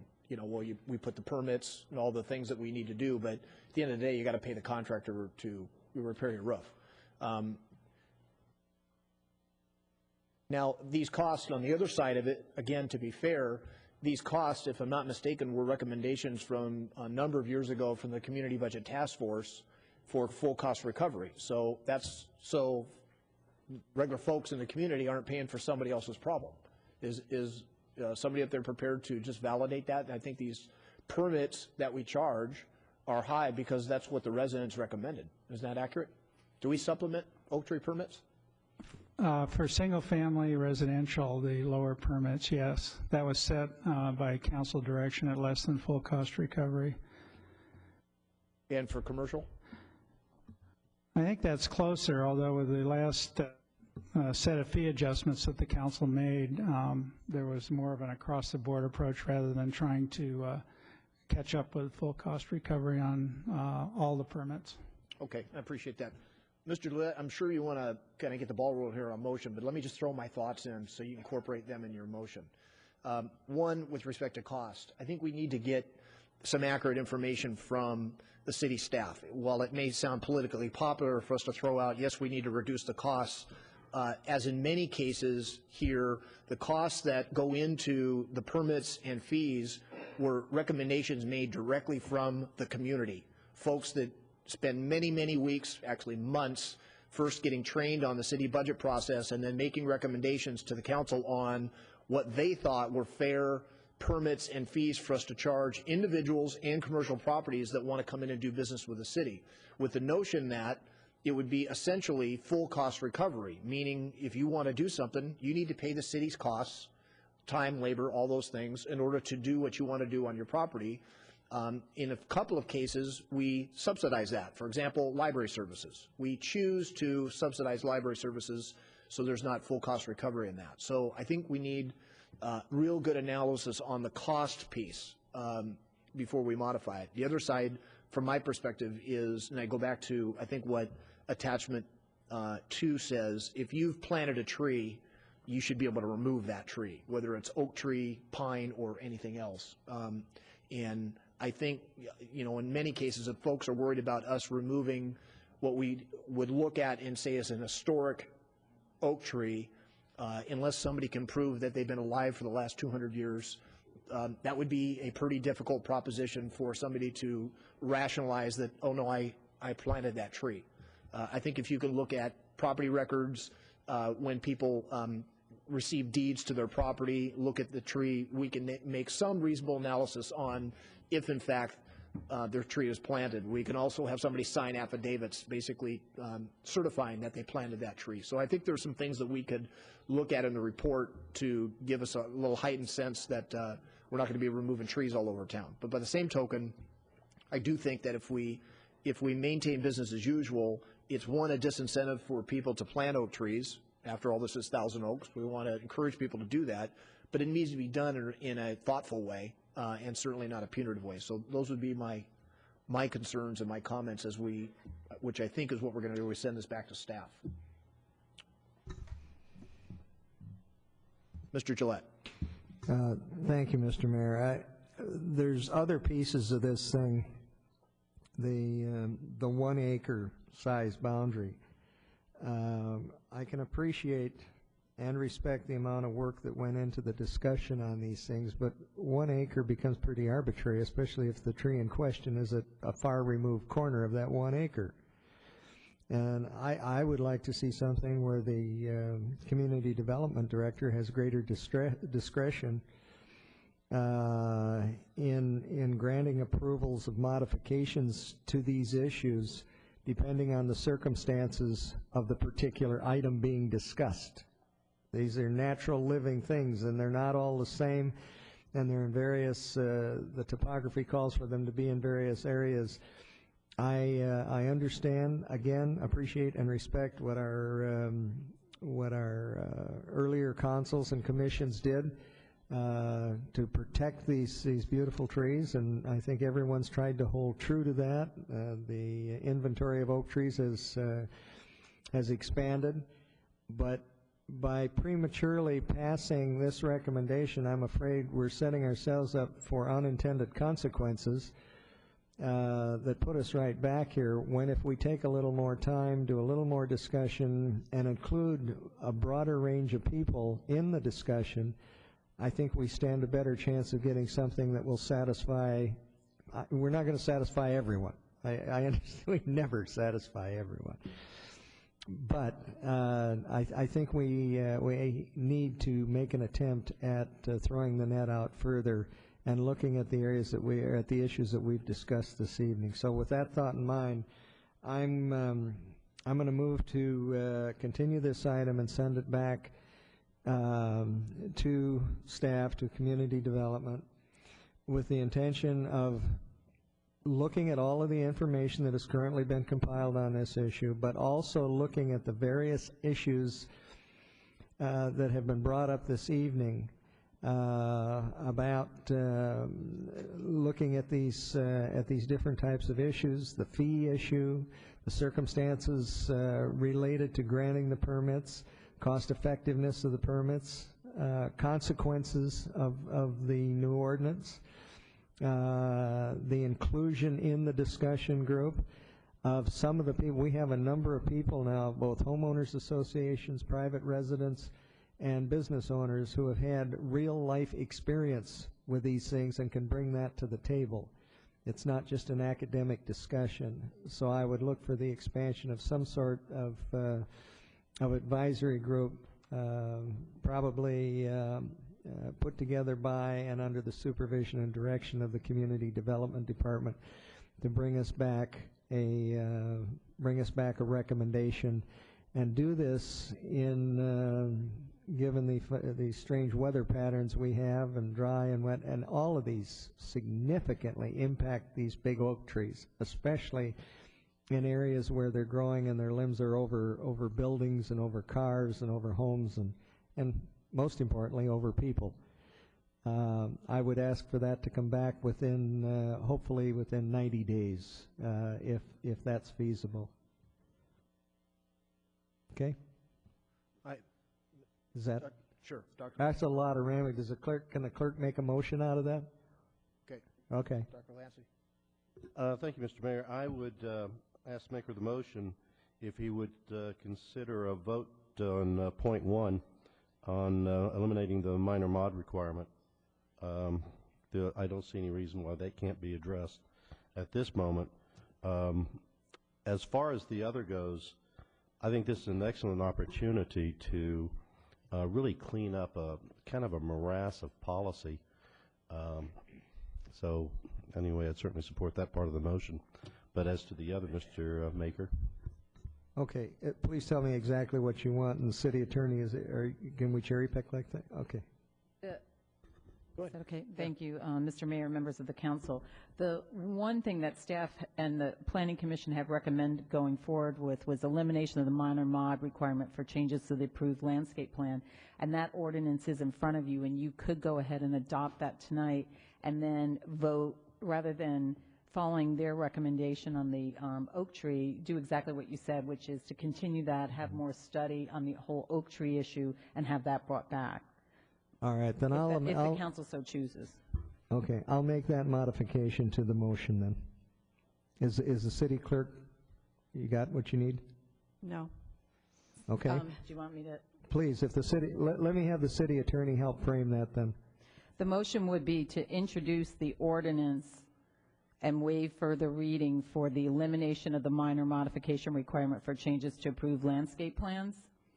And then the second part of the motion would be to continue the matter as to oak trees and to have more study as outlined by Councilmember Gillette, and then that would be brought back by staff for further consideration by the council. That would relieve part of the, immediately then, or part of this, the complexity of this process. Okay? Can I suggest refinement? If you could deal with the resolution, which only deals with the first part, and they could approve that as well. Basically, we're looking at is alternative A, attachment 1. We're moving forward on that, and then they're going to bring back. Does that, Mr. Prescott, does that accommodate what your needs were? And the resolution. And the resolution. Attached resolution. That's Okay. which is attachment 5.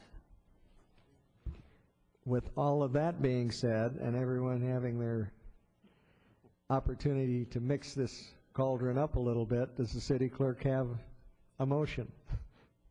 We'll work on it, yes. Ms. Bill de la Pena, I want to welcome her to the meeting, and I think she has a question or comment. Thank you, Mr. Mayor. Yes, I do. Regarding, it's a question from Mr. Prescott.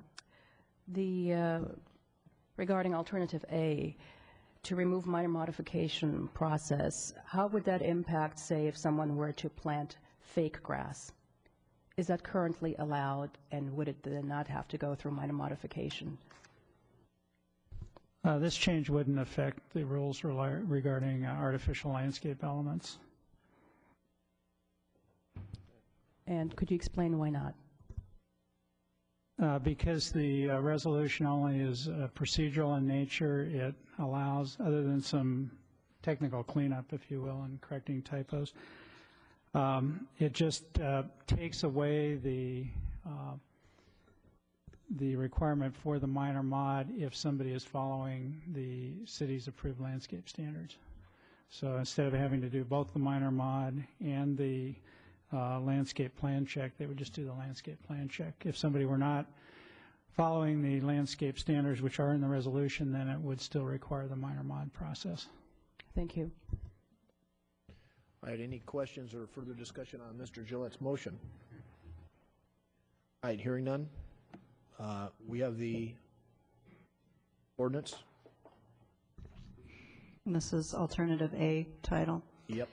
Ordinance amending. Excuse me, did you need a motion then to that the ordinance be moved, read in title only, further reading No. to be waived? We have it covered. Okay, all right. So this is an ordinance amending Municipal Code Title 9, Chapter 4, Sections 9-4.904C6, Section 9-4.904G9, and 9-4.004E8 to modify processing standards for alterations to approved landscaping plans. All right, thank you, Ms. Lawrence. Vote, please.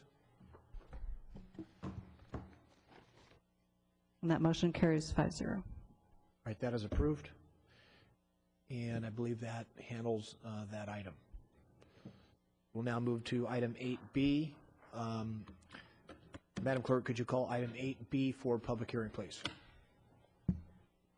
Hearing advertised as required by law is open to consider agenda item 8B, extension of interim urgency ordinance declaring moratorium on approval of any application or entitlement relating to development or subdivision of land within Hillcrest/Rancho area and initiation of change of zone from RE rural exclusive to RE20 rural exclusive 20,000 square foot minimum lot size.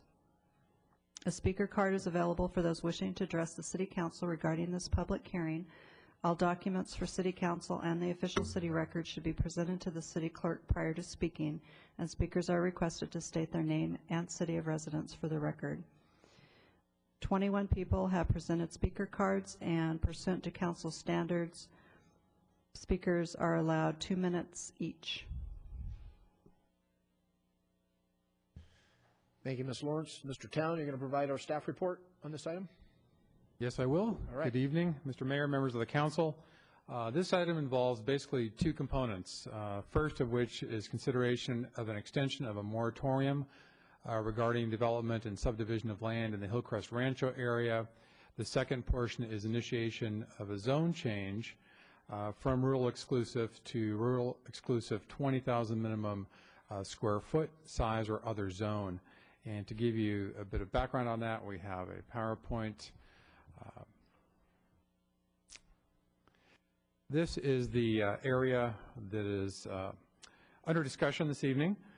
This is the Hillcrest Rancho area, which is located on the north side of Hillcrest Drive, bounded by the legs of Rancho Road, which extends, as you can see, in a loop fashion to the north. Colina School intermediate school is in the lower right-hand corner of this image, right about there. And bisecting this area is Rancho Lane, located right here. In terms of background on this area, from a geographic standpoint, it's about 40 acres in size. It's zoned, as I mentioned, RE, which stands for Rural Exclusive. Minimum lot size is 10,000 square feet. You need 20,000 square feet to keep a horse in this zone, and the minimum lot width is 80 feet. There are 81 lots in the subject area, and they range from about about a fifth of an acre in size to over 2 acres. This next bullet point is a little off by one lot. There are 73 lots developed, 8 vacant. And more importantly, at the bottom of this image, you can see that most of the lots right now, about 62% are over 20,000 square feet, which is about a half acre in size, with about 38% under that. In terms of background relative to previous council actions on this item, on September 11th, the council continued Land Division 2007-70055, which involved a proposed division of a lot owned by Mr. Moshiri at 718 North Rancho Road, and that was continued on a closed hearing basis in order for staff to conduct more research on the subdivision potential of lots in this area.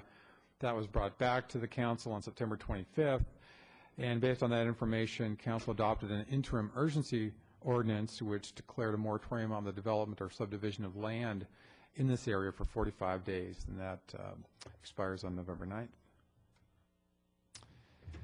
The purpose of that 45-day urgency moratorium was to provide staff time to more precisely analyze the subdivision potential in this area, in part because information was provided to the council at that meeting from both the applicant and certain property owners in the area that staff wanted to look at. Also that evening, the same land division was continued to this evening's agenda on a closed hearing basis. In terms of measures taken during the moratorium, there's two basic things that occurred. First is that staff did conduct further analysis of subdivision potential of lots in this area. And secondly, there were 5 meetings that staff participated in to review data. 2 of those involved the applicant and his attorney or his attorney with staff directly. And then also staff met with property owners that had supplied information relative to lots and their subdivision potential on 2 occasions. And then yesterday there was a joint meeting between staff, the applicant, his attorney, and certain property owners in the area. In terms of subdivision potential, we had reported before to the council that 15 of the 81 lots could be subdivided for a maximum of 22 additional lots. And based on this additional analysis, that figure has been revised upward to now indicate that 18 of the 81 lots could be subdivided for a maximum of 26 additional lots.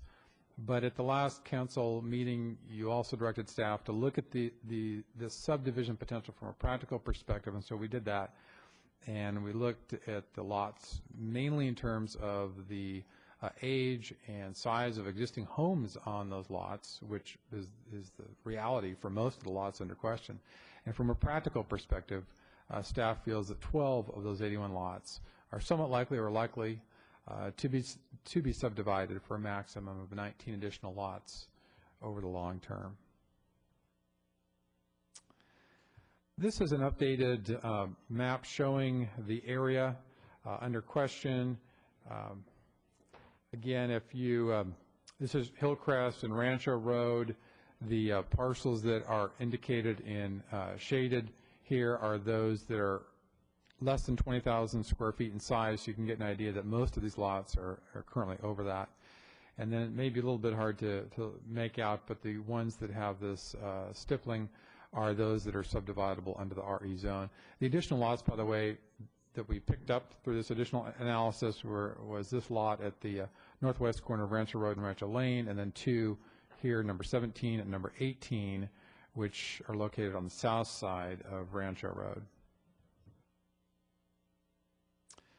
The effective lot subdivision in this area, again, currently there's a 62%, 38% split between lots over 20,000 square feet, which again is about a half an acre, and those that are under.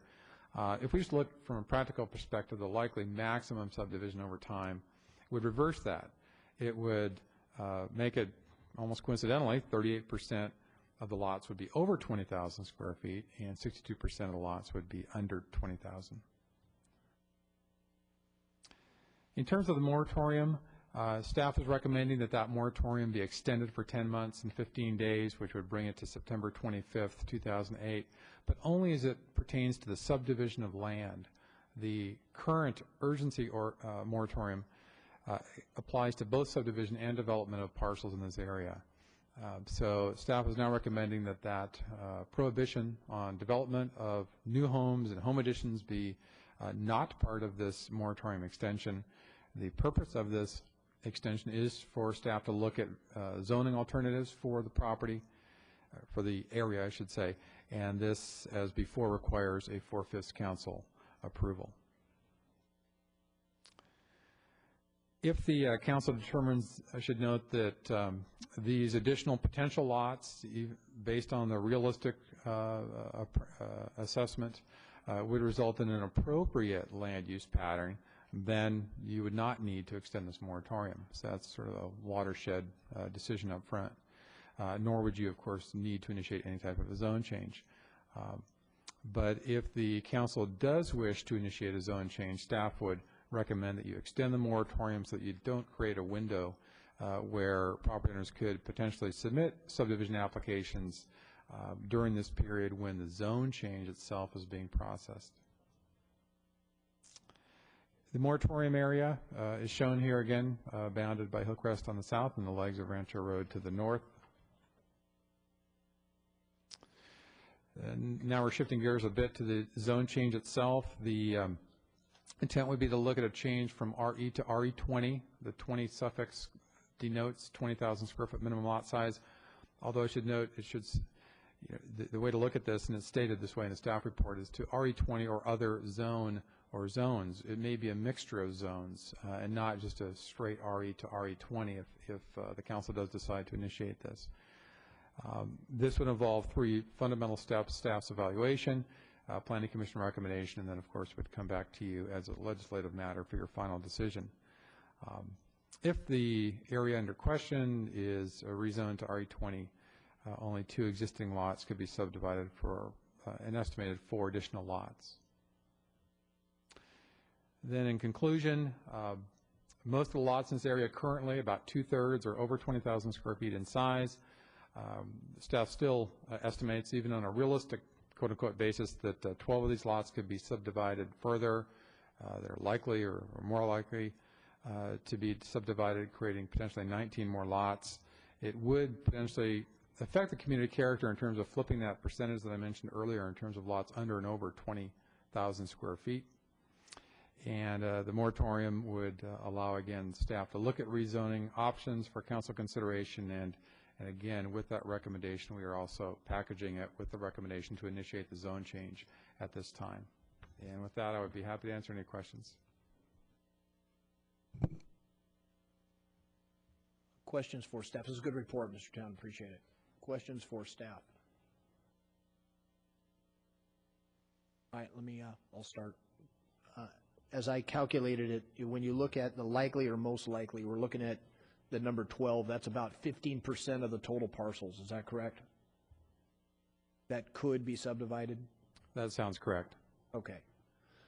Can you give council and the folks listening to this particular issue some perspective on, to me that sounds like a low number, but from a planning standpoint, do you consider 15% of the total parcels, do you consider that significant? Let me ask you this, Mark. If 15% of the properties of the 81 were to subdivide and then build, would that have a negative impact on that community? In staff's opinion, it would, because even on a realistic basis, we're talking about 12 lots. They could create 19 additional lots in addition to those 12.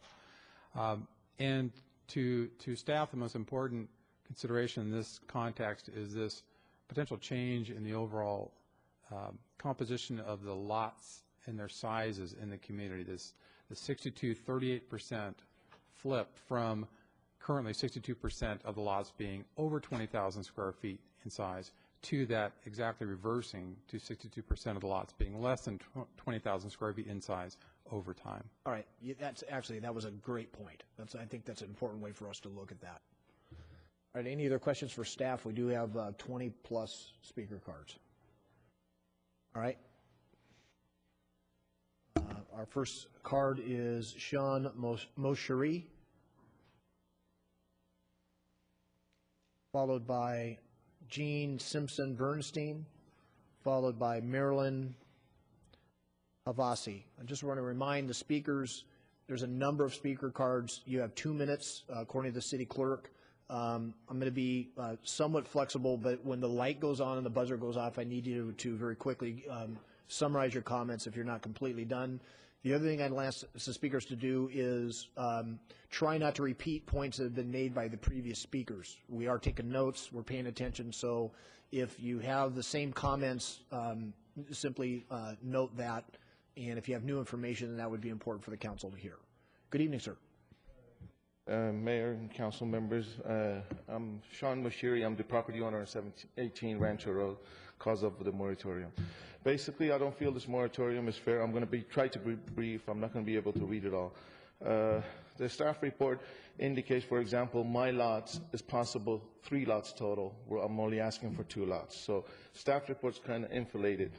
3/4 of the people that are here are the people that don't want to subdivide. So that staff report also includes them. 12 months ago when I came in here and I came into the city and I asked them for the subdivision, they talked me into doing 2 lots instead of 3 lots, which I did. In past 30 years, there's only been my application to subdivide. Probably in the next 30 years, there's only going to be 1 more or not even that. So in 30 years, I don't see an urgency of having a moratorium if there's, in the past 30 years, there's only been 1 application, which is me. Trying to be cutting short, I just don't want to be the victim of election year and make an example out of me in front of, just put it in front and stop my land division. And my land division, my application was completed prior to any talks of moratorium. So I've checked on the law, and the law indicates that my application should be excluded from this moratorium, even if it passes. So, with that, I ask this council to further try to save everybody headache in the court of law, try to approve this land division and go forward. And on the design of the houses, I'm glad to work with any of the reasonable neighbors to change it so it works with the area. And I appreciate the council voting on this, no longer extending the time for me, which I've already been extended 3 times. Okay, thank you, sir. Gene Simpson Bernstein, followed by Marilyn Havasi, who will be followed by Nancy Goldstein. Good evening, ma'am. Good evening. Thank you for being here. I moved to Thousand Oaks 4 years ago from Glendale. The reason that I left Glendale is because even though I had lived there for 45 years, Glendale had become very overbuilt and very densely populated. Sadly, City Council had allowed for subdivision of lots, and I would look out my bedroom window in the morning and suddenly there was another property with people staring into my window. I chose to move to Thousand Oaks, and specifically the Conejo Oaks area, because of the large parcels of land. And it's divine to see blue skies and green trees and have space around me. I voted for each and every one of you City Council people because I counted on the fact that you would protect the rights of property owners. I've been sitting at home watching this on television, and finally tonight I decided to come and speak.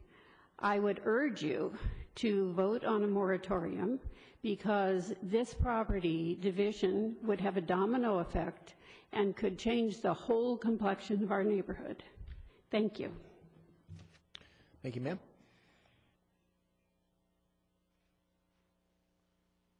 Marilyn Havasi, followed by Nancy Goldstein. I'm Marilyn Havasi, and I live in Oxnard. We recently bought a piece of property on Rancho Road. We were unaware of the moratorium until about October the 11th. And our intention is to build a single-family dwelling on the lot. It's 0.46 of an acre, so it's not quite half an acre. And we would like to build and leave the forest of trees there in the foreground. And we would like to present our plans and be able to get them through all the various committees within a 6 months time frame. So that's what we were told when we bought the lot, that it would take 6 months. And with this moratorium, we were kind of fearful that this would not occur. So we would very much like to that you would consider our request that we try to get our plans through city planning very quickly. And we are not going to do any subdivision whatsoever. Thank you, ma'am. Nancy Goldstein, followed by Norman Taylor, followed by Silvana Long.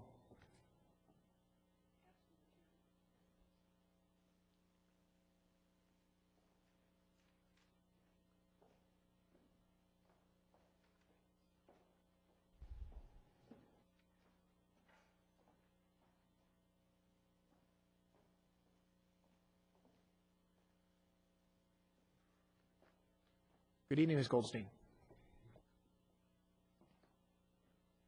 I didn't want to start speaking because I have very little time tonight, so I'll count on you asking me questions if you have any when I finish.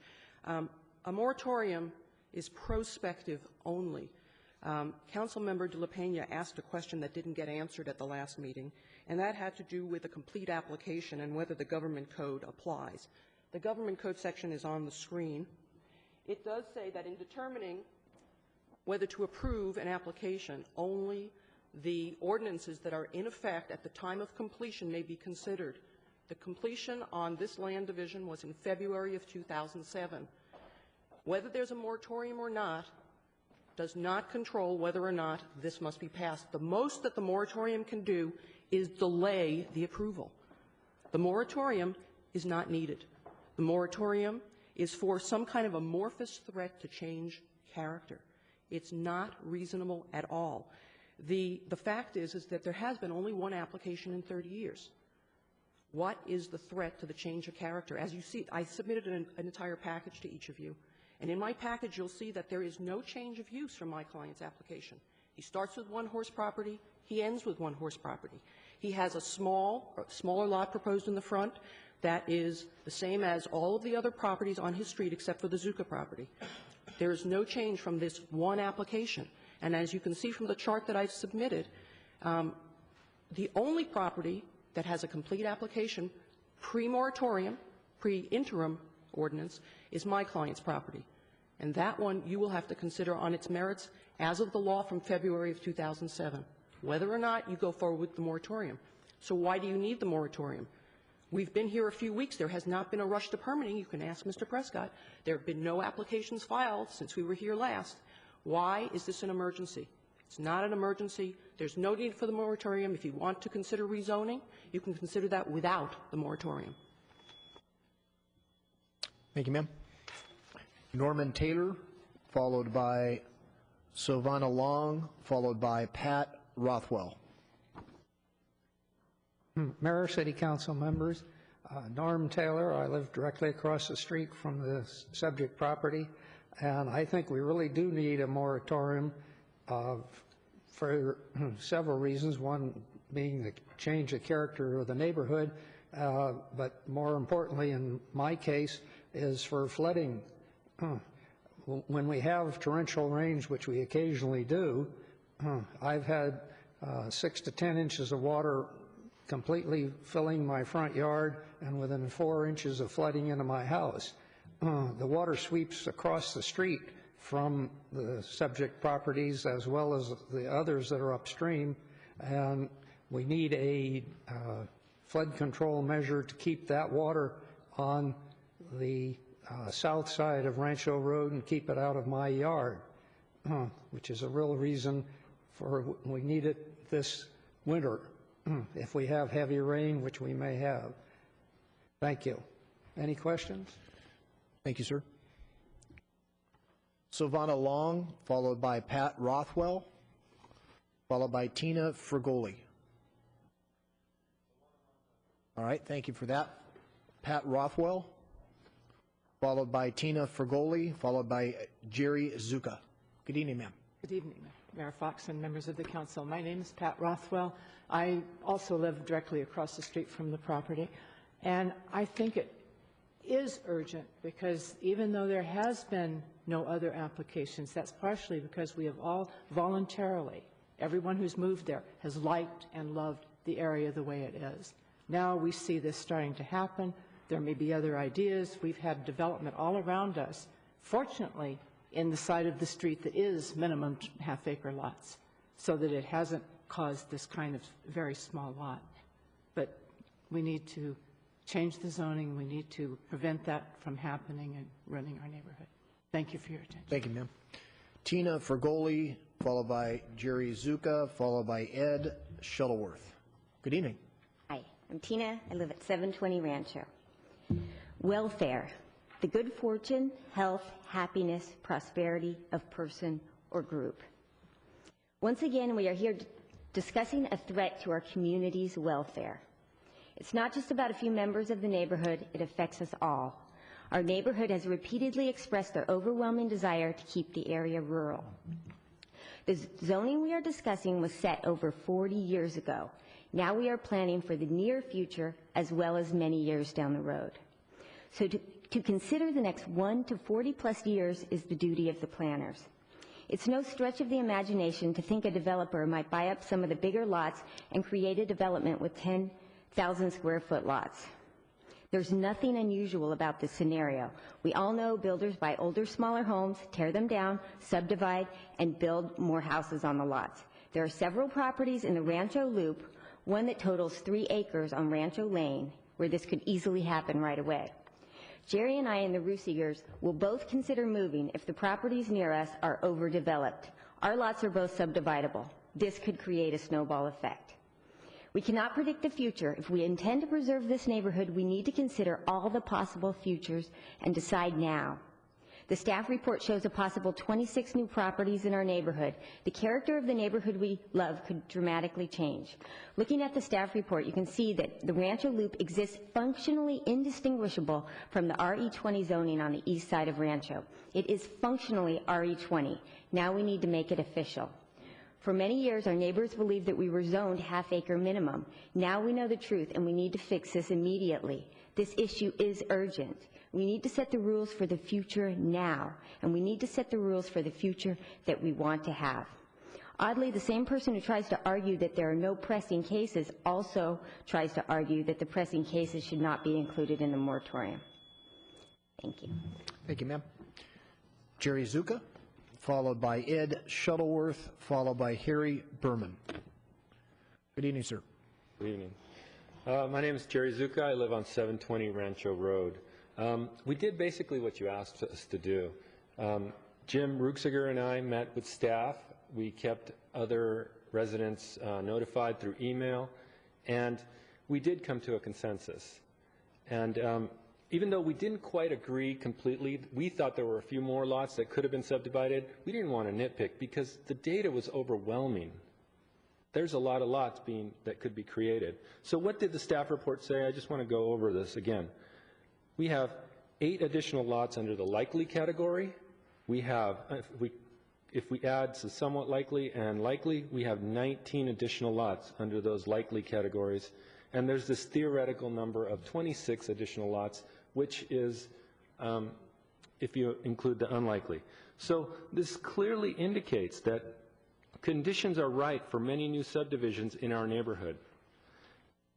First, we are in a desirable, growing community in which there is little vacant land available. 2, current zoning would allow subdivisions in our neighborhood. And the physical layout and conditions of homes makes it more likely for our neighborhood to be subdivided. So this theoretical numbers that we see in the staff report, well, they're not so theoretical to me. To me, it seems like a real threat to us. And we have seen this kind of development right across the street. We've seen several lots subdivided many times recently. But because it's on the other side, it's RE20, just because it was across the street. But we got forgotten. So please protect our neighborhood, extend the moratorium, and initiate a rezoning. We really love this neighborhood, and we don't want to lose what we love. Thank you very much. Thank you, Mr. Zuka. Ed Shuttleworth, followed by Harry Berman, be followed by Jim Rusiger. Good evening, sir. Good evening, Mr. Mayor, council members, staff, and neighbors. I felt it was very important to make a few words here about our community and what's happening with it, not just in this small area, but all throughout our community. It's getting built more and more. We have our own little niche where we are that we'd like to keep our own little niche.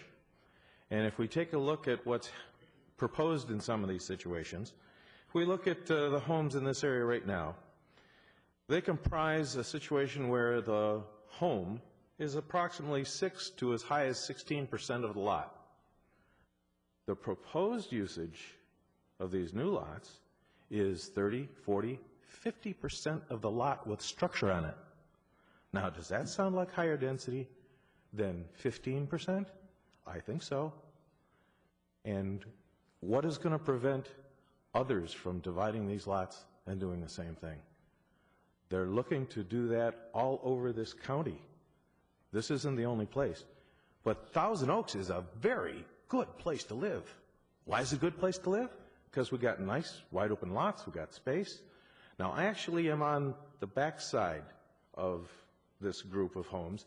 I'm across the street. I'm on the east side. I'm on the RE20 side. I'm at 815 Rancho Road. And that's just diagonally across the street from this new lot setup. So I'm very interested in this whole thing staying just nice and rural and looking like it's rural. I would like to have you consider very seriously continuing this moratorium, and then as soon as possible, take the action and make that whole area RE20. That's what is needed. That's what we want. I think you can see by the number of people that have shown up, we need it. Thank you. Thank you, sir. Harry Berman, followed by Jim Rusiger. Thanks for the spelling. And Victor Abrunzio. Good evening, sir. Good evening. I wanted to talk about Rancho Lane, which seems to be most of the properties affected or capable of subdividing. I happen to live on Rancho Lane. I happen to live on a piece of property that is subdividable, and I also live right across the street on Rancho Lane on the largest piece of property, which is actually larger than was mentioned, is 3.5 acres. And I live on also the only dirt street, as I've mentioned before, in Thousand Oaks. So clearly we do want to maintain the rural quality, as everyone here has spoken. Taking a 3.5 acre piece of property, dividing it down into 10,000 square foot sections clearly will change what we have. I'm assuming most of the people will move out because we will be living in an area that we haven't chosen to do so. So my subdividable piece, I don't want to subdivide. I want to keep it the same. All of my neighbors I've spoke with also feel the same way. Thank you. And please drive down Rancho Lane. Check out the large piece of property. See how beautiful it is. Bye-bye. Thank you, sir. Jim Rusiger, followed by Victor Abrunzo, followed by Tony Paulson. Good evening, sir. Good evening, Mr. Mayor, members of the City Council, members of staff. My name is Jim Ruseger, and I live on Rancho Lane. I'm speaking for several neighbors, including the Chotanorskis, who own 1371 and 1412 Rancho Lane. They're out of town and unable to attend this meeting, but they wanted their voice heard as well. We live directly across from 1350, which is the largest parcel in the neighborhood, which was just mentioned. It's 3 contiguous lots, plus, well, it's huge, and if it is divided, it's going to turn into a subdivision right across the street from where we live. It's massive. As the zoning currently exists, we see this change as a likely and imminent threat that would greatly affect the nature of our neighborhood.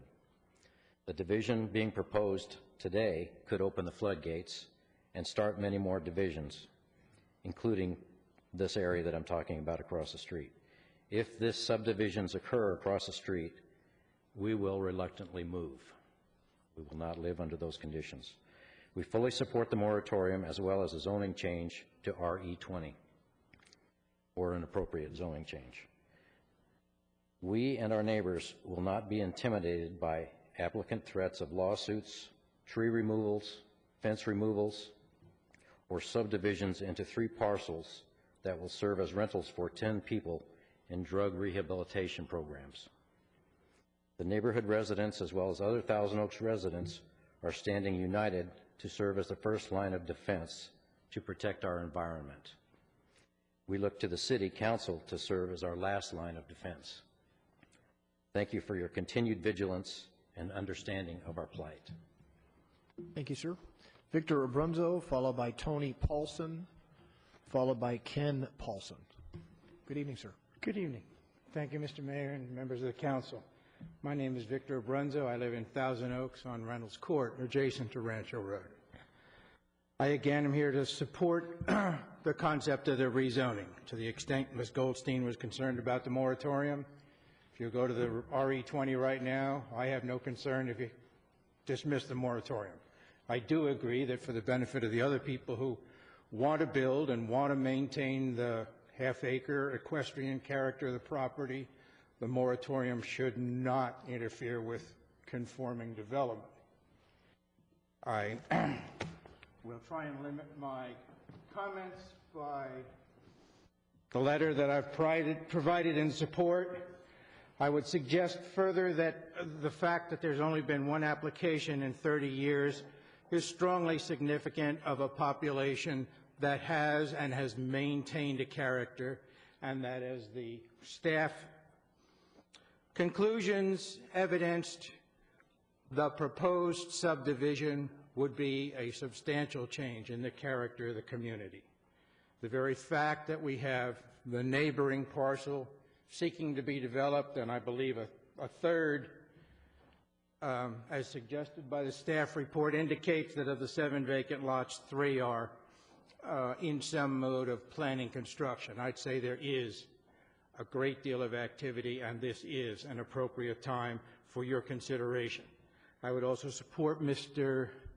Cooper's remarks that there is flooding along Rancho Road in that area, again, from walking my dogs there every day, and that fully overdeveloping the parcel in question at 718 would only aggravate that scenario.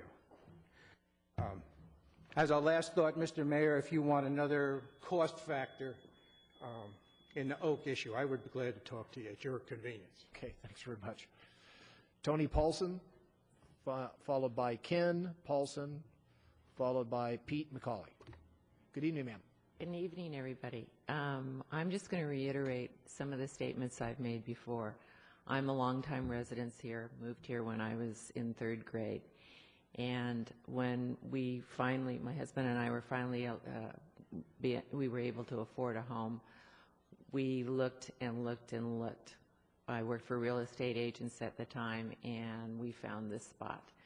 It signified what I had grown up here with in Thousand Oaks.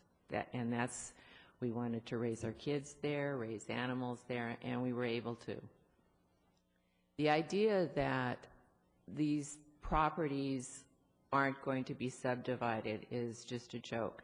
Maybe property values are down right now, and maybe people aren't doing this. We saw what happened. We used to have Arabian horses behind us, and because of some litigation, that property was divided up into half-acre parcels, and the homes are beautiful. They've changed the character of the neighborhood a little bit, but they conform to the half-acre parcel. Why? I'm still, I don't think any of you guys were here when the original rezoning was on our side of the street to R20. I'm confused as to why that middle little triangle was not rezoned at that time, since everything surrounding in the Thousand Oaks or Caneo Oaks area are large parcels. It seemed like it was an oversight, or maybe there was a master plan to have some kind of dense population in there, which seems incongruent with the whole neighborhood. We'd like to preserve our way of life.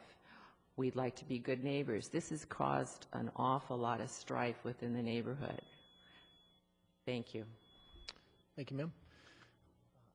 Ken Paulson, followed by Pete McCauley, followed by Conrad Cabile. Good evening, Mayor and council members. Ken Paulson. I live on Rancho Road, and they just took all my talking points. So I'm going to be brief. we'd like to see that whole area R20.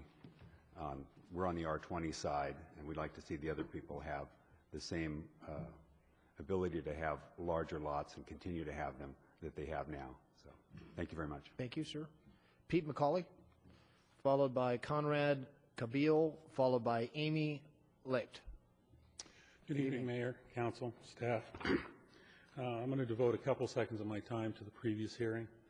It was very convenient for staff to point out that one of the fees is a $180 deposit.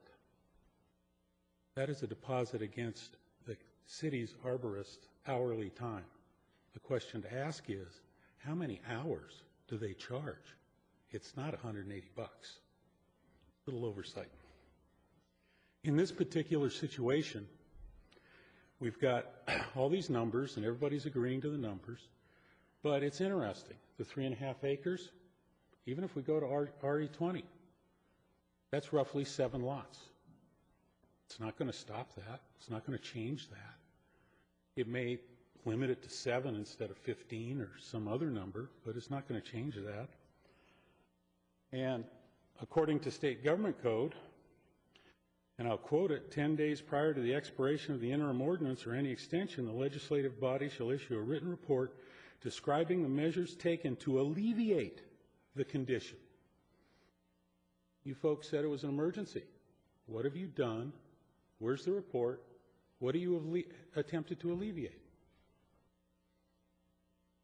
Again, state government code says you can only apply the rules and regulations that were in place on February 20th, 28th, whatever it was. And it's interesting, the application was deemed complete February 28th. It didn't come to the Planning Commission until July 23rd.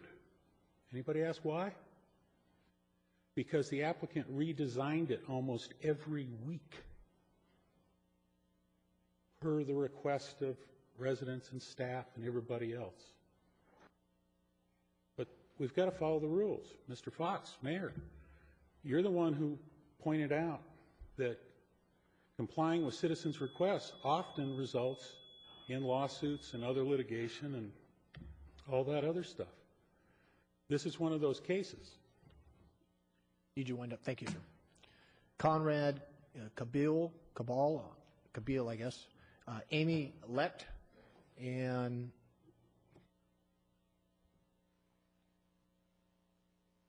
it looks like Tracy. This is really difficult to read. Roth. Go ahead, sir. Good evening, Mayor Fox, City Council. I don't think anyone would argue that this neighborhood is unique in Thousand Oaks. And in light of that, I think we should do everything we can to preserve that, not only for the current neighbors, but for the city, for our children, and for our future. Thank you. Thank you, sir. Amy Licht, followed by, this person lives at 400 Rancho Road. It's really hard. I apologize. I can't read your writing. Go ahead, Ms. Licht. It's Amy Light. Light. Okay. Good evening, Mayor and City Council members. My name is Amy Light. We moved to Thousand Oaks 14 years ago and just recently moved to 630 Rancho Road in April of 2007. I've been riding my horses around there for 5 years at least and have always dreamed of living there. My friends would look for properties for sale. Very rarely happens. I can't tell you how many times I've been riding in there, and it's just, there's one for sale right now. I actually called on the property in question about a week after I believe his offer was accepted, and I was very disappointed to find out it wasn't available anymore.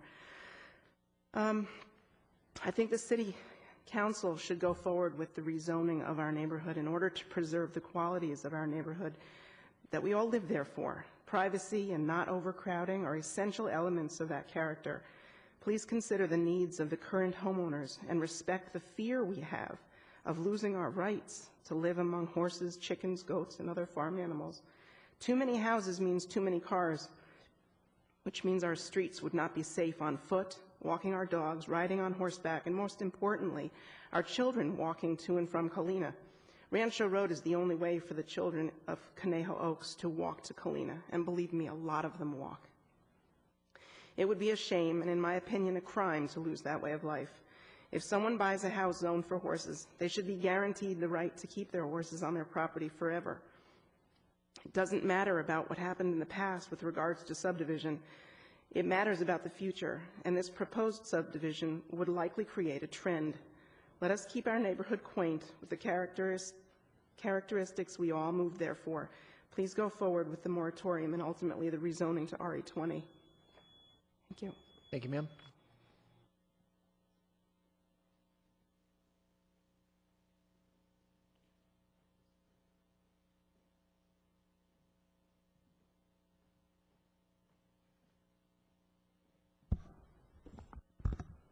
Good evening, ma'am. I apologize for not being able to read your name. Oh, good evening, Mayor and all the council members and everyone there. My name is Mary Ruth Sanchez, and my daughter wasn't able to come. Her name is Laura Sanchez, so I'm speaking for her too. We moved here over 3 years ago and built a beautiful house here on 400 Rancho Road, and it's a beautiful place. It's peaceful, quiet, and I don't want it to change, because we have moved from Van Nuys, and it was so crowded, so many overbuilt places, and it wasn't like that here. So it'd be a shame for you to let them subdivide all these lots, and there's going to be so many people, and it won't be a rural area anymore. It won't be a safe area. Here you can walk, and nobody bothers you. Everybody says hello to you. And it'll change when you subdivide all these lots, and it'll be overcrowded, lots of traffic, where it won't be safe for anybody. And it won't be a rural area anymore where people can't keep their horses or dogs or whatever they want. They won't be able to do that. So please, do not change the way Thousand Oaks is. Thank you very much. Thank you, ma'am. Lauren McLean, Dave Hagopian, and our last speaker will be Ricardo Zucca. Good evening. Hi. I'm Laura McLean. I live in Thousand Oaks, although I'm not one of the neighbors, but I love that neighborhood. I work in home building, and I'm not opposed to development, certainly not infill development in Thousand Oaks. That would be cutting off my nose to spite my face. But I'm a big believer in community. I'm a big believer in neighborhood. And I understand, I'm a native of Thousand Oaks, I understand how special these older neighborhoods that have been preserved are to the nature of our community. The neighbors have come here over and over, and they've spoken, and they've submitted petitions, sent emails, written letters. They've come to meeting after meeting to defend the neighborhood that they really love and they care about.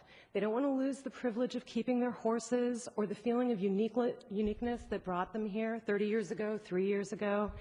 They aren't threatening lawsuits. They're coming in and they're bringing you data and saying, please, please consider our needs and our rights and our privileges. Most of the neighborhood believed up until very recently that they were zoned RE20, and this has come as a big surprise to them. Thousand Oaks is almost built out. Land is in short supply. Lots of people like me make our livings building big houses. So it's not unlikely that this could begin a trend in the neighborhood. As has been mentioned, at 1350 Rancho Lane, the 3 empty lots that sit there are approximately 3 acres. Under current zoning, they could be divided into 10 quarter-acre lots. There's 2 lots adjacent at 1320 and 1318, which would be very attractive to a spec builder. They have very small homes on them, could be easily taken down, and those could be rezoned again. That parcel, which now has 3 houses, could soon have 10 to 14 houses. And it's not that theoretical. It could happen very quickly. Thousand Oaks is a desirable address. Land is at a minimum. High percentage of people like me who make our livings building homes. I can certainly imagine that these lots would be built out quickly. The neighbors have worked very hard. Please extend the moratorium and consider their request for rezoning. Thanks very much. Dave Hagopian, and our last speaker is Ricardo Zucca. Hi, my name is David Hagopian, and I live in Thousand Oaks.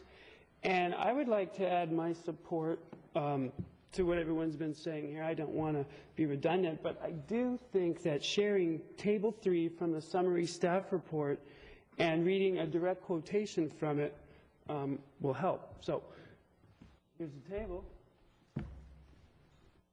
Numbers. You got it upside down there, Dave. Revised table. There's all the numbers. And it goes, staff report table 3 below illustrates the effect on lot sizes in the neighborhood under both the likely maximum and the worst case maximum scenarios as compared to the current condition. As the table shows, under either scenario, the nature of the area could change from one in which most of the lots are more than 20,000 square feet in size to one in which most of the lots are smaller than 20,000 square feet. A majority of lots under 20,000 square feet means this area is going to be greatly altered. It means a higher density of homes, and a higher density of homes will destroy the wonderful rural atmosphere of this area that is valued not only by the residents of the neighborhood, but by those of us who live a little outside of the neighborhood. Fewer properties will be allowed to keep horses in a neighborhood that has always been for horses and is valued by horse owners. So I want to say, please have this neighborhood rezoned to RE20. Thank you, sir. Ricardo Zucca is our last speaker.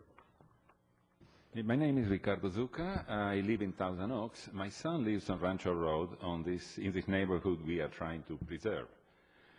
The staff identified 12 lots that are likely to be subdivided. In order to put some number behind the word likely, I took their list of lots and I added 2 columns showing the age and the size of the houses that would have to be torn down in order to subdivide, this tearing down being the major limiting factor. Well, you can see that the average age of these houses is 44 years, and the average size is almost is slightly below 1,600 square feet. So, in a city almost built up, we have large lots, old and small houses, and this is a recipe for development. So this attempt at overdeveloping one particular lot in this neighborhood has been a wake-up call, showing how exposed it is to an overdevelopment on a large scale. Continuing the moratorium and going on with rezoning would be the defense against this possible future. Thank you. Thank you, sir. All right, that concludes our public comment cards. We do have 15 public statement cards, all supporting the action of instituting the moratorium. So we'll add those into the record. We'll go back to staff to follow up on some of the public comment cards and questions. Let me first start with our city attorney, Ms. Albano, on the legal issues that were raised. Thank you, Mr. Mayor, members of the council, members of the audience. There are a few things I want to hit on. Specifically, the Mosheries have put forth that somehow the moratorium can't apply to them based on Government Code Section 66474.2a, and I want to explain how we view the moratorium and how all of this works. In a normal subdivision application, as they have put forth, if there was no moratorium and the council, during the period that was pending of their subdivision, adopted a new ordinance changing the, doing what's being considered tonight, which would be to change the subdivision, the zoning to RE20, because their application was deemed complete back in February, that new ordinance would not apply to them under this ordinance code, under this government code section. The moratorium is a tool that cities have to prevent the approval or a development or a subdivision going forward that is going to interfere with the city's ability to implement a change in policy, a change in an ordinance like zoning, change in a general plan, where there's evidence that there is a threat to, immediate threat to public health, safety, or welfare. And under that government code section, It is a legislative action, and the courts give great deference to a city council's finding of urgency and finding. And so in the attorney for the Mosheries did submit a whole packet to the council in that they only talked about the finding of the equestrian center. But what's been heard here over and over, as well as what was put into the staff reports, is the threat to the rural character of the neighborhood. And clearly, this subdivision threatens that, as well as the potential for the other subdivisions that could take place. Mr. Prescott will speak to the issue about whether there's only been one subdivision request or not. But even if this was the only one, this is the impetus. The council has the authority to adopt the moratorium. Also, in that packet of information that was given to us by Ms. Goldstein, was a case called Building Industry Legal Defense Foundation versus Superior Court, and it had to do with an ordinance in San Juan Capistrano. The case is from 1999, and under land use and subdivision and moratorium understanding, this case actually is what we would rely on and helps the council. What happened in this case is there was a subdivision much, much larger than what's being considered here. It was pending. The city decided that they were not enamored with that subdivision. They did adopt a moratorium. The problem with that city's moratorium was it said it would stop the processing of any applications. That's what went to court. And the court said, you can't stop the processing of a subdivision application. And that's why all of our moratoriums, the one we did for the mobile home park as well as this one, says it goes to the approval. And what the court specifically said is the government code section that allows moratorium, it authorizes the city to prohibit any use which may be in conflict with a general plan being studied, in that case, our case, a zoning ordinance, so long as the city makes a finding that the approval of additional subdivisions and other entitlements of use would result in current and immediate threat. So we can't stop the processing. So in this case, if we have a moratorium, the processing would continue. They're at the end of the process. The item that will come forward to you after this one is done is the application to subdivide. If the council adopts a moratorium, then that moratorium applies to their subdivision application, and the council has the grounds to deny it because of the moratorium. Exactly what this case says you can do. Then there is no case pending anymore. If the council eventually decides and changes the zoning to the RE20, then at that point, if there's a new application for subdivision, it would fall under the new zoning ordinance. That's sort of how the path of how it goes works. I want to also speak, so I hope that if anybody has any questions about that, I'd be happy to answer it. The other thing I wanted to speak to is there was a member of the audience who was concerned that a development of her property, not a subdivision, but a approval for a home on a lot would not be allowed. The extension of the moratorium specifically applies only to subdivisions, to approval of a subdivision. And therefore, if there was a house pending or they wanted to come in with plans for a home, that could be processed under the moratorium. The moratorium's only going to subdivisions. The other thing I want to say, legally, the report that's in front of the council is the report that the government code requires of us, and it explains what we did during that interim period. The other thing is that the ordinance itself sets out the grounds. The staff report is incorporated. The testimony here is all part of the findings. And specifically, we say that the moratorium goes to the approval of the Thousand Oaks. And that's exactly what that court case says we can do. So we're not stopping the processing. If we would make a decision as to the approval of a subdivision, and the moratorium says there won't be any approvals of subdivisions pending the outcome of the moratorium. And that's how you deny the project. So that's the basis of where we are tonight. Thank you, Ms. Abano. Staff, Mr. Prescott, Mr. Town, any follow-up comments?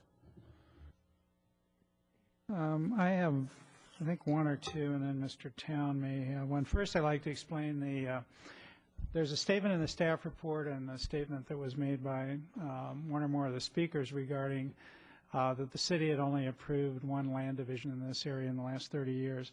In the staff report, it's very clear that we said that this was the first land division that was proposing a lot smaller than 20,000 square feet in the last 30 years. There have been several other land divisions that the city has considered and approved within the past 30 years that have approved lots, but all of those lots were 20,000 square feet or larger. There's probably 4 or 5 other land divisions that the city has approved within that same time frame, but in each case the lots were more than 20,000 square feet in size.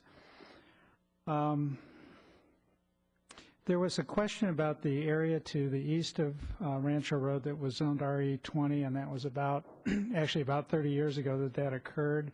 We did include in the report a copy of the staff report regarding that zone change, which was requested by the property owners in that area. And I think there was a question, and it's, other people have asked it, well, why wasn't this area included as part of that? And I don't know the answer specifically. I do know from researching the file and from being here at the time that the impetus for that particular zone change was a proposed development on Herbs Road that originally proposed 39 homes and had fairly small lots. I think they were about a third of an acre, quarter acre lot. And so the people, I think, that lived closer to the Herbs Road side were the ones that came to the council and requested the council to rezone that area, and perhaps they only went as far west as Rancho Road. And Mr. Town may have some more. Thank you. I just wanted to respond to one point raised. Actually, there were 2 or 3 speakers that talked about a 3 or 3.5 acre parcel along Rancho Road, or Rancho Lane, I should say. But if I could draw the council's attention to page 68 of your packet, this larger lot is in the middle of this neighborhood. It's labeled as number 14 on the map on page 68 of your packet. It's actually approximately 2 acres in size, but those 3 lots that you see to the west of it that have a V on them, those are all vacant lots. They're under the same ownership. In combination, that 2 acre lot plus the 3 to the west would be about 3.2 acres roughly in size, and staff did look at that potential combination of lots as described in your staff report and the number of lots that could result from that potential merger. So I just wanted to clarify that one point, and that's all I had. Okay, thanks very much. Any final questions from council? Ms. Bildana-Pena. Thank you. Good evening, Mr. Prescott and Mr. Town. I believe that during the last discussion we had a couple of weeks ago, a comment was made that this particular area is not technically zoned for horses. Is that correct? It's correct in that, well, first, the city does not have horse zoning, if you will. The city has a requirement that in order to keep horses on a lot, you have to have at least 20,000 square feet. So whether the zoning allows more or less than that, if your lot size is at least 20,000, then you can have horses. But the lots under the existing zoning that could result, as we've indicated in the staff report, many of them would be too small to keep horses. Thank you. Any other final questions? All right, hearing none, we'll close the public hearing and entertain a discussion or motion from the council. Ms. Irwin. I think we've already discussed this topic at length, and I appreciate the residents coming out here. What is this, the 5th time, I think, that you, at least, that you've been here. Mr. Town did an excellent job on the staff report. And I think the important thing is on page 10, where initially we're talking about, or the current condition of your neighborhood is that 62% of the lots are over 20,000 feet, and with the likely subdivisions, only 38% of them would be over 20,000 square feet, and that is a substantial change to the character of the neighborhood. I think Ms. Albano did an excellent job talking about we are within our legal right to do this. So with that, I would like to move the staff recommendation, issue the report of measures taken during the moratorium, adopt the attached ordinance, and adopt the attached resolution. All right, Ms. Irwin moves items 1, 2, and 3 of the staff report discussion on the motion. All right, hearing none, vote please. Motion carries 5-0. All right, that is approved. Move to item 8C.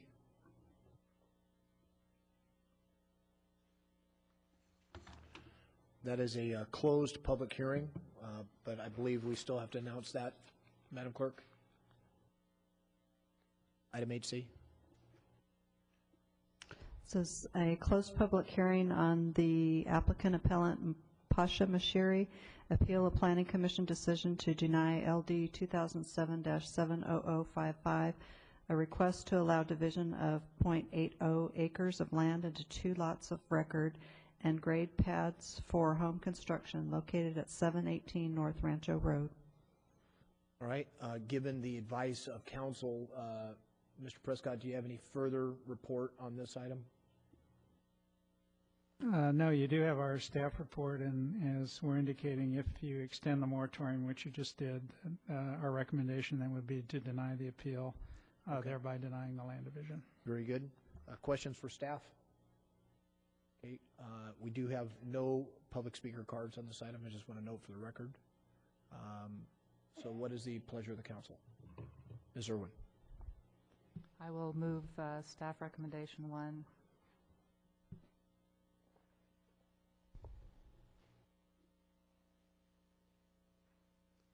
Okay, and for the record, that is to deny the applicant's appeal and deny the request and uphold the Planning Commission's decision.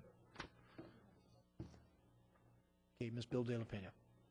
Thank you. I have a question for the city attorney. Now, the Planning Commission denied the land division based on different, pardon me? The Planning Commission denied the appeal based on different findings.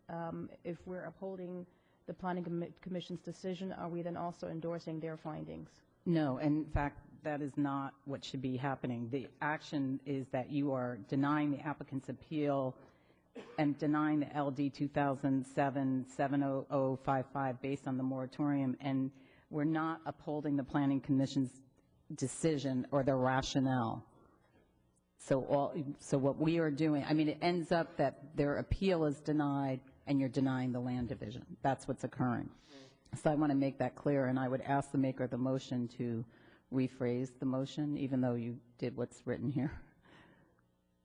Can you repeat that again? Yes, it would be to deny the applicant's appeal and deny LD 2007-70055 based on the moratorium. Okay. Okay, all right. And that is precisely why I read the language. So any discussion on that? All right, hearing none, vote please.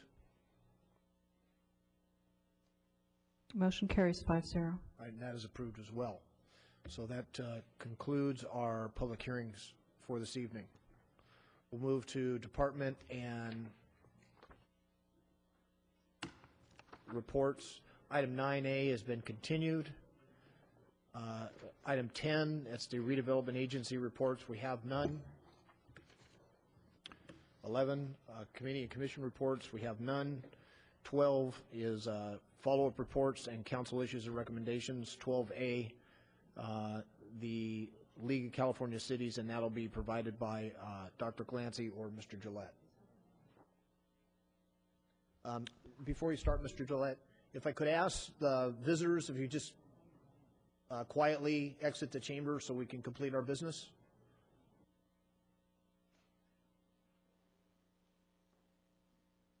Go ahead, Mr. Gillette.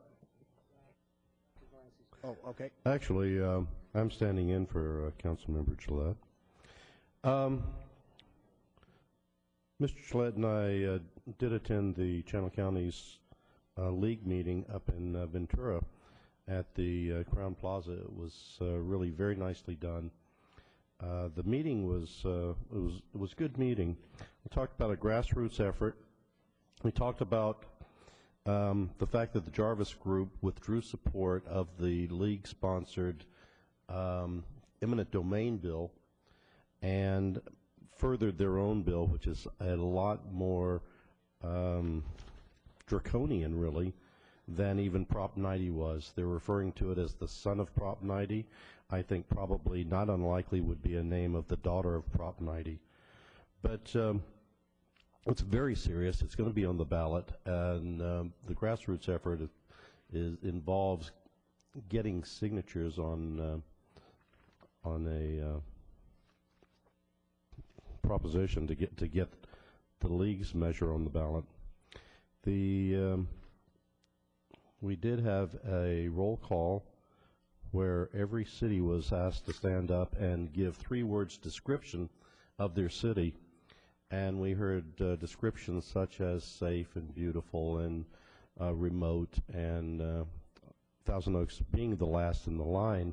Mr. Gillette gave a very good description of our city physically, and his 3 words of description were the premier city.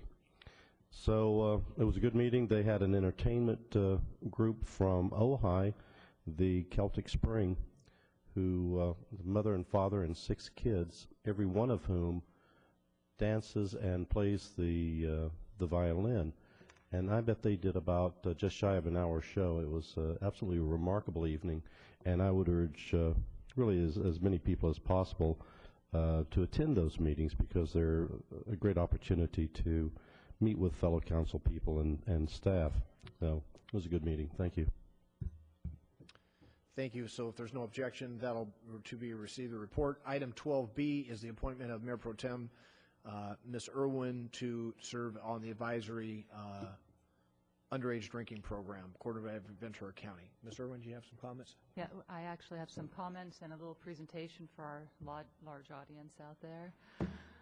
During the last year, the city gained some recognition for its work in dealing with underage drinking. In August, as part of a countywide contingent, Councilmember Glancy and I had the pleasure to represent the city at the Office of Juvenile Justice and Delinquency Prevention's annual leadership conference. At the conference, the county received a award for being the first county in the nation to adopt the social host ordinance. The social host ordinance was adopted by every city and by the county. This past summer, the city, as well as the county behavioral health, sent letters of support to the State Board of Equalization. In late August, they adopted a reclassification of alcopops from malt liquor to a distilled spirit. This classification will lead to a change in taxation policy, which will drive the cost of these beverages up and eventually prevent their sales at convenience stores. And Councilmember Glancy is going to show you some of these alcopops. Thank you, Madam Pro Tem. It was indeed a very enlightening meeting that we went to. These alcopops begin life as a malt alcohol beverage. They're distilled, the bitterness taken out of them, and fruit flavors added to them to make them taste like lemonade and or a soda. And I'll say that they are targeted to the 6th, 7th, and 8th grade level, and particularly the young girls. And the essence is really to develop an alcohol culture. We have a strawberry lime edition up there. We have tropical, well, we have a mango edition, a pineapple, we have a punch, and these guys are running between 3.5% to 7% alcohol, and as you can see, they have the appearance of an old-time soft drink. They look very subtle, very soft, very gentle, but they really are, they're pretty harmful. Thank you. And again, the idea is that these need to be taken out of the convenience stores. A lot of these alcopops are stored right next to regular soda pops. There's also a proliferation of new products on the market that promote underage drinking, and here are examples of old-fashioned energy drinks, and these drinks have no caffeine in them. And now they have energy drinks that's here.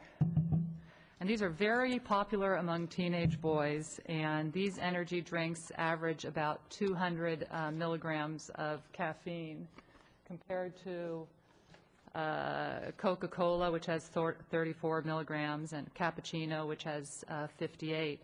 But the beverage companies thought that they could go one step further, and they're starting to add alcohol to these drinks. And as you can see, the cans are really indistinguishable. The only way you can see that there's alcohol is reading really carefully right up here, 9.9% alcohol. So this is the same as drinking 4 beers. And if you go to some of the grocery stores, this is they're right next to each other. And we heard kids say that the reason they like these drinks is because their parents don't know that there's alcohol in them. So it's a very disturbing trend, the alcohol companies trying to hook more underage drinkers. Last month, we also had a reality party in Thousand Oaks, and that is put on by a group called Straight Up, which is sponsored by Ventura County Limits, and that's sponsored by Ventura County Behavioral Health. And the reality party showed parents, there were about 105 people that went through, and it showed parents just what happens at these drinking parties. You walk in initially, and everybody is just fine drinking, and pretty soon it gets wilder and wilder, and then you start to see the things like the sexual abuse. And it was very, very effective. We had the Ventura County Sheriff's Department, TOPD, and I don't know, can we get a close-up of that? This was the reenactment right here. And all the parents that went were really very moved by this, really had no idea about what was going on at these parties. And these parties are going to be put on throughout the county. We have a county that is very proactive in this area. So I am, County Behavioral Health is continuing its efforts to deal with underage drinking, and they're seeking input from local elected officials to help create policies, launch initiatives, and build youth programs. As the council representative to the Conejo Coalition for Youth and Families and to the Community Commission of Ventura County, I have the opportunity to learn about and provide input on youth and social issues, and I'd like to volunteer my time as your council representative to participate and advise Ventura County Behavioral Health on underage drinking programs and to convey the needs of Thousand Oaks families and teens. All right. Are there, unless there is objection, Mr. Irwin, you've been duly appointed. Oh, okay. Congratulations for all your hard work in that area. All right. That concludes our council issues and recommendations. We'll move to item 13. That's our city manager report. Mr. Mitnick. Mr. Mayor, members of the council, the first item we're going to talk about is the city's 2-year report card on the goals and objectives for fiscal years 2005-06 and 2006-07. Each council member should have this booklet here, 1 inch thick. This takes it sort of full cycle, the whole program that we have in terms of goals and objectives. And as a reminder, and don't worry, I won't go into all the details of all the goals and everything, but from the big picture perspective, what this document has in it, it has the mission statement, the customer service philosophy, and the report card on how well your staff did in implementing the 11 specific council priorities and projects for calendar year 2006-07. And we did a pretty good job. 4 have been completely implemented, and the other 7 are in progress, anticipated to be done by the end of this fiscal year, and the details are in here. The council has 10 broad goals for the organization for the 2-year time frame, and beneath those goals there are 467 specific objectives. And we're proud to report that of the 467 objectives that are in here, basically half of them, 232, have been completely implemented, and the other 50% are in progress, pretty much right on schedule, and only 1 has actually been put on hold. So it's a very good report card. It's very detailed. It's available to the members of the public. And in addition, council has norms for itself, and that's really not part of this review process. The council will look at its norms in the spring, next spring, and if you decide to make changes, you may do so.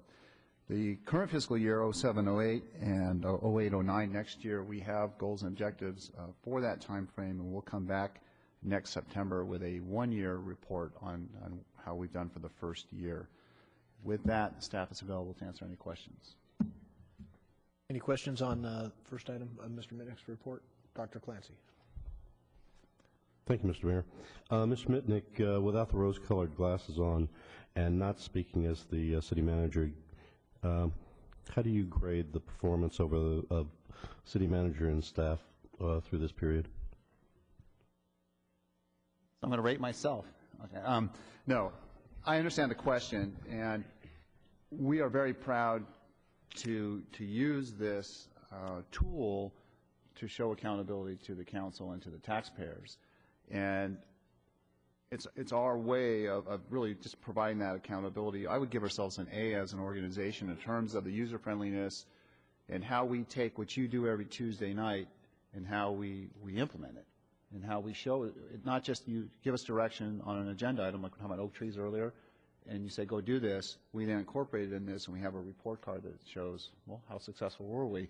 And by the report card, it shows you the dates, the specific objectives, benchmarks, and how do we do. So I'd give ourselves an A. Thank you very much. I appreciate that. All right, Mr. Mitnick, you want to continue on with your report? Oh, Ms. Bill de la Pena.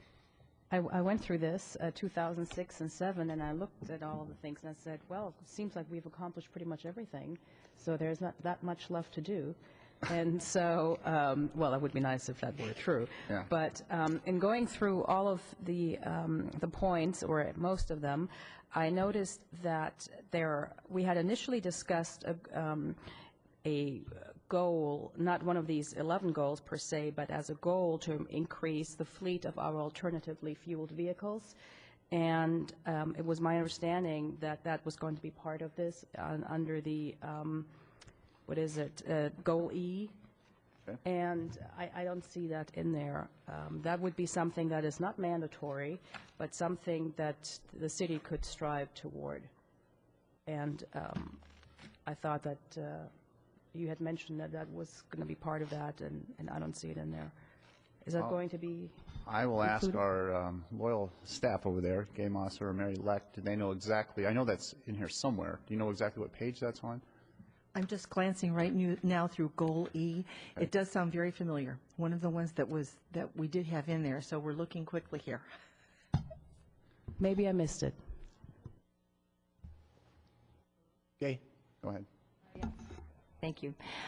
That is found under Goal B, operate government in a fiscally and managerially responsible manner, and it is under benchmarking. That is located on page 23.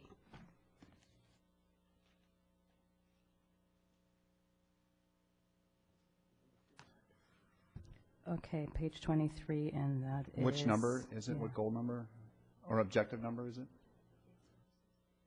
Number 81. And if I could add also, on the goal to increase the percentage of the fleet to alternative fuel vehicles, that was an item that council gave to us relatively recently. And so our fleet services folks are going through and doing an analysis of how many vehicles we currently have, what it would take to get to a 50% goal. That will end up coming back to council early in 2008. And the reason we'll wait on that is that the LA Auto Show and all the major car manufacturers have their shows in January, and at that point they start letting us know what types of vehicles will be available in alternative fuels. Our initial assessment so far is the only way to make the 50% at this point with the fleet makeup that we've got would be to use biodiesel. So in other words, use diesel-fueled vehicles but use a biodiesel type fuel as opposed to a true alternative fuel engine.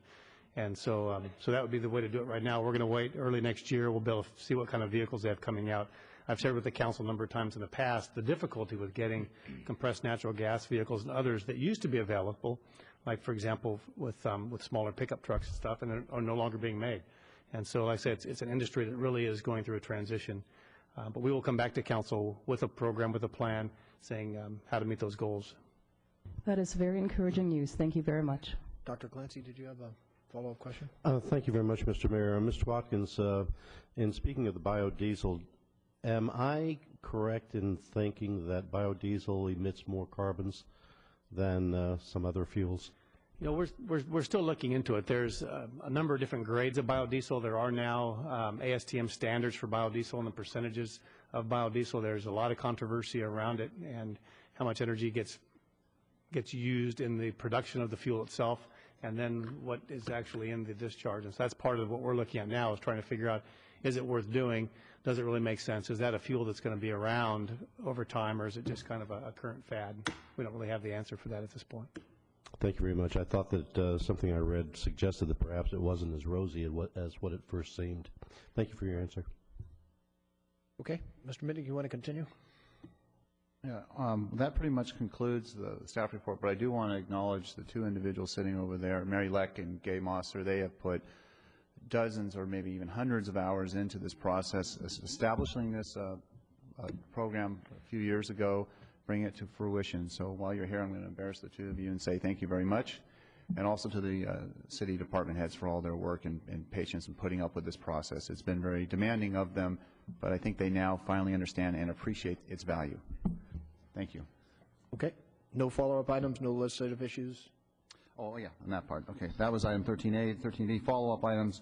We did hear from, I think, two individuals about Rancho Potrero, and I'll point out, since we're doing goals and objectives, and we'll make sure those two individuals are provided a copy of this book. But answers to their many questions can be found on page 42 of the book in terms of the Rancho Potrero item. And I'll remind council that there have been a number of public meetings on this subject over the years, and they are delineated in here.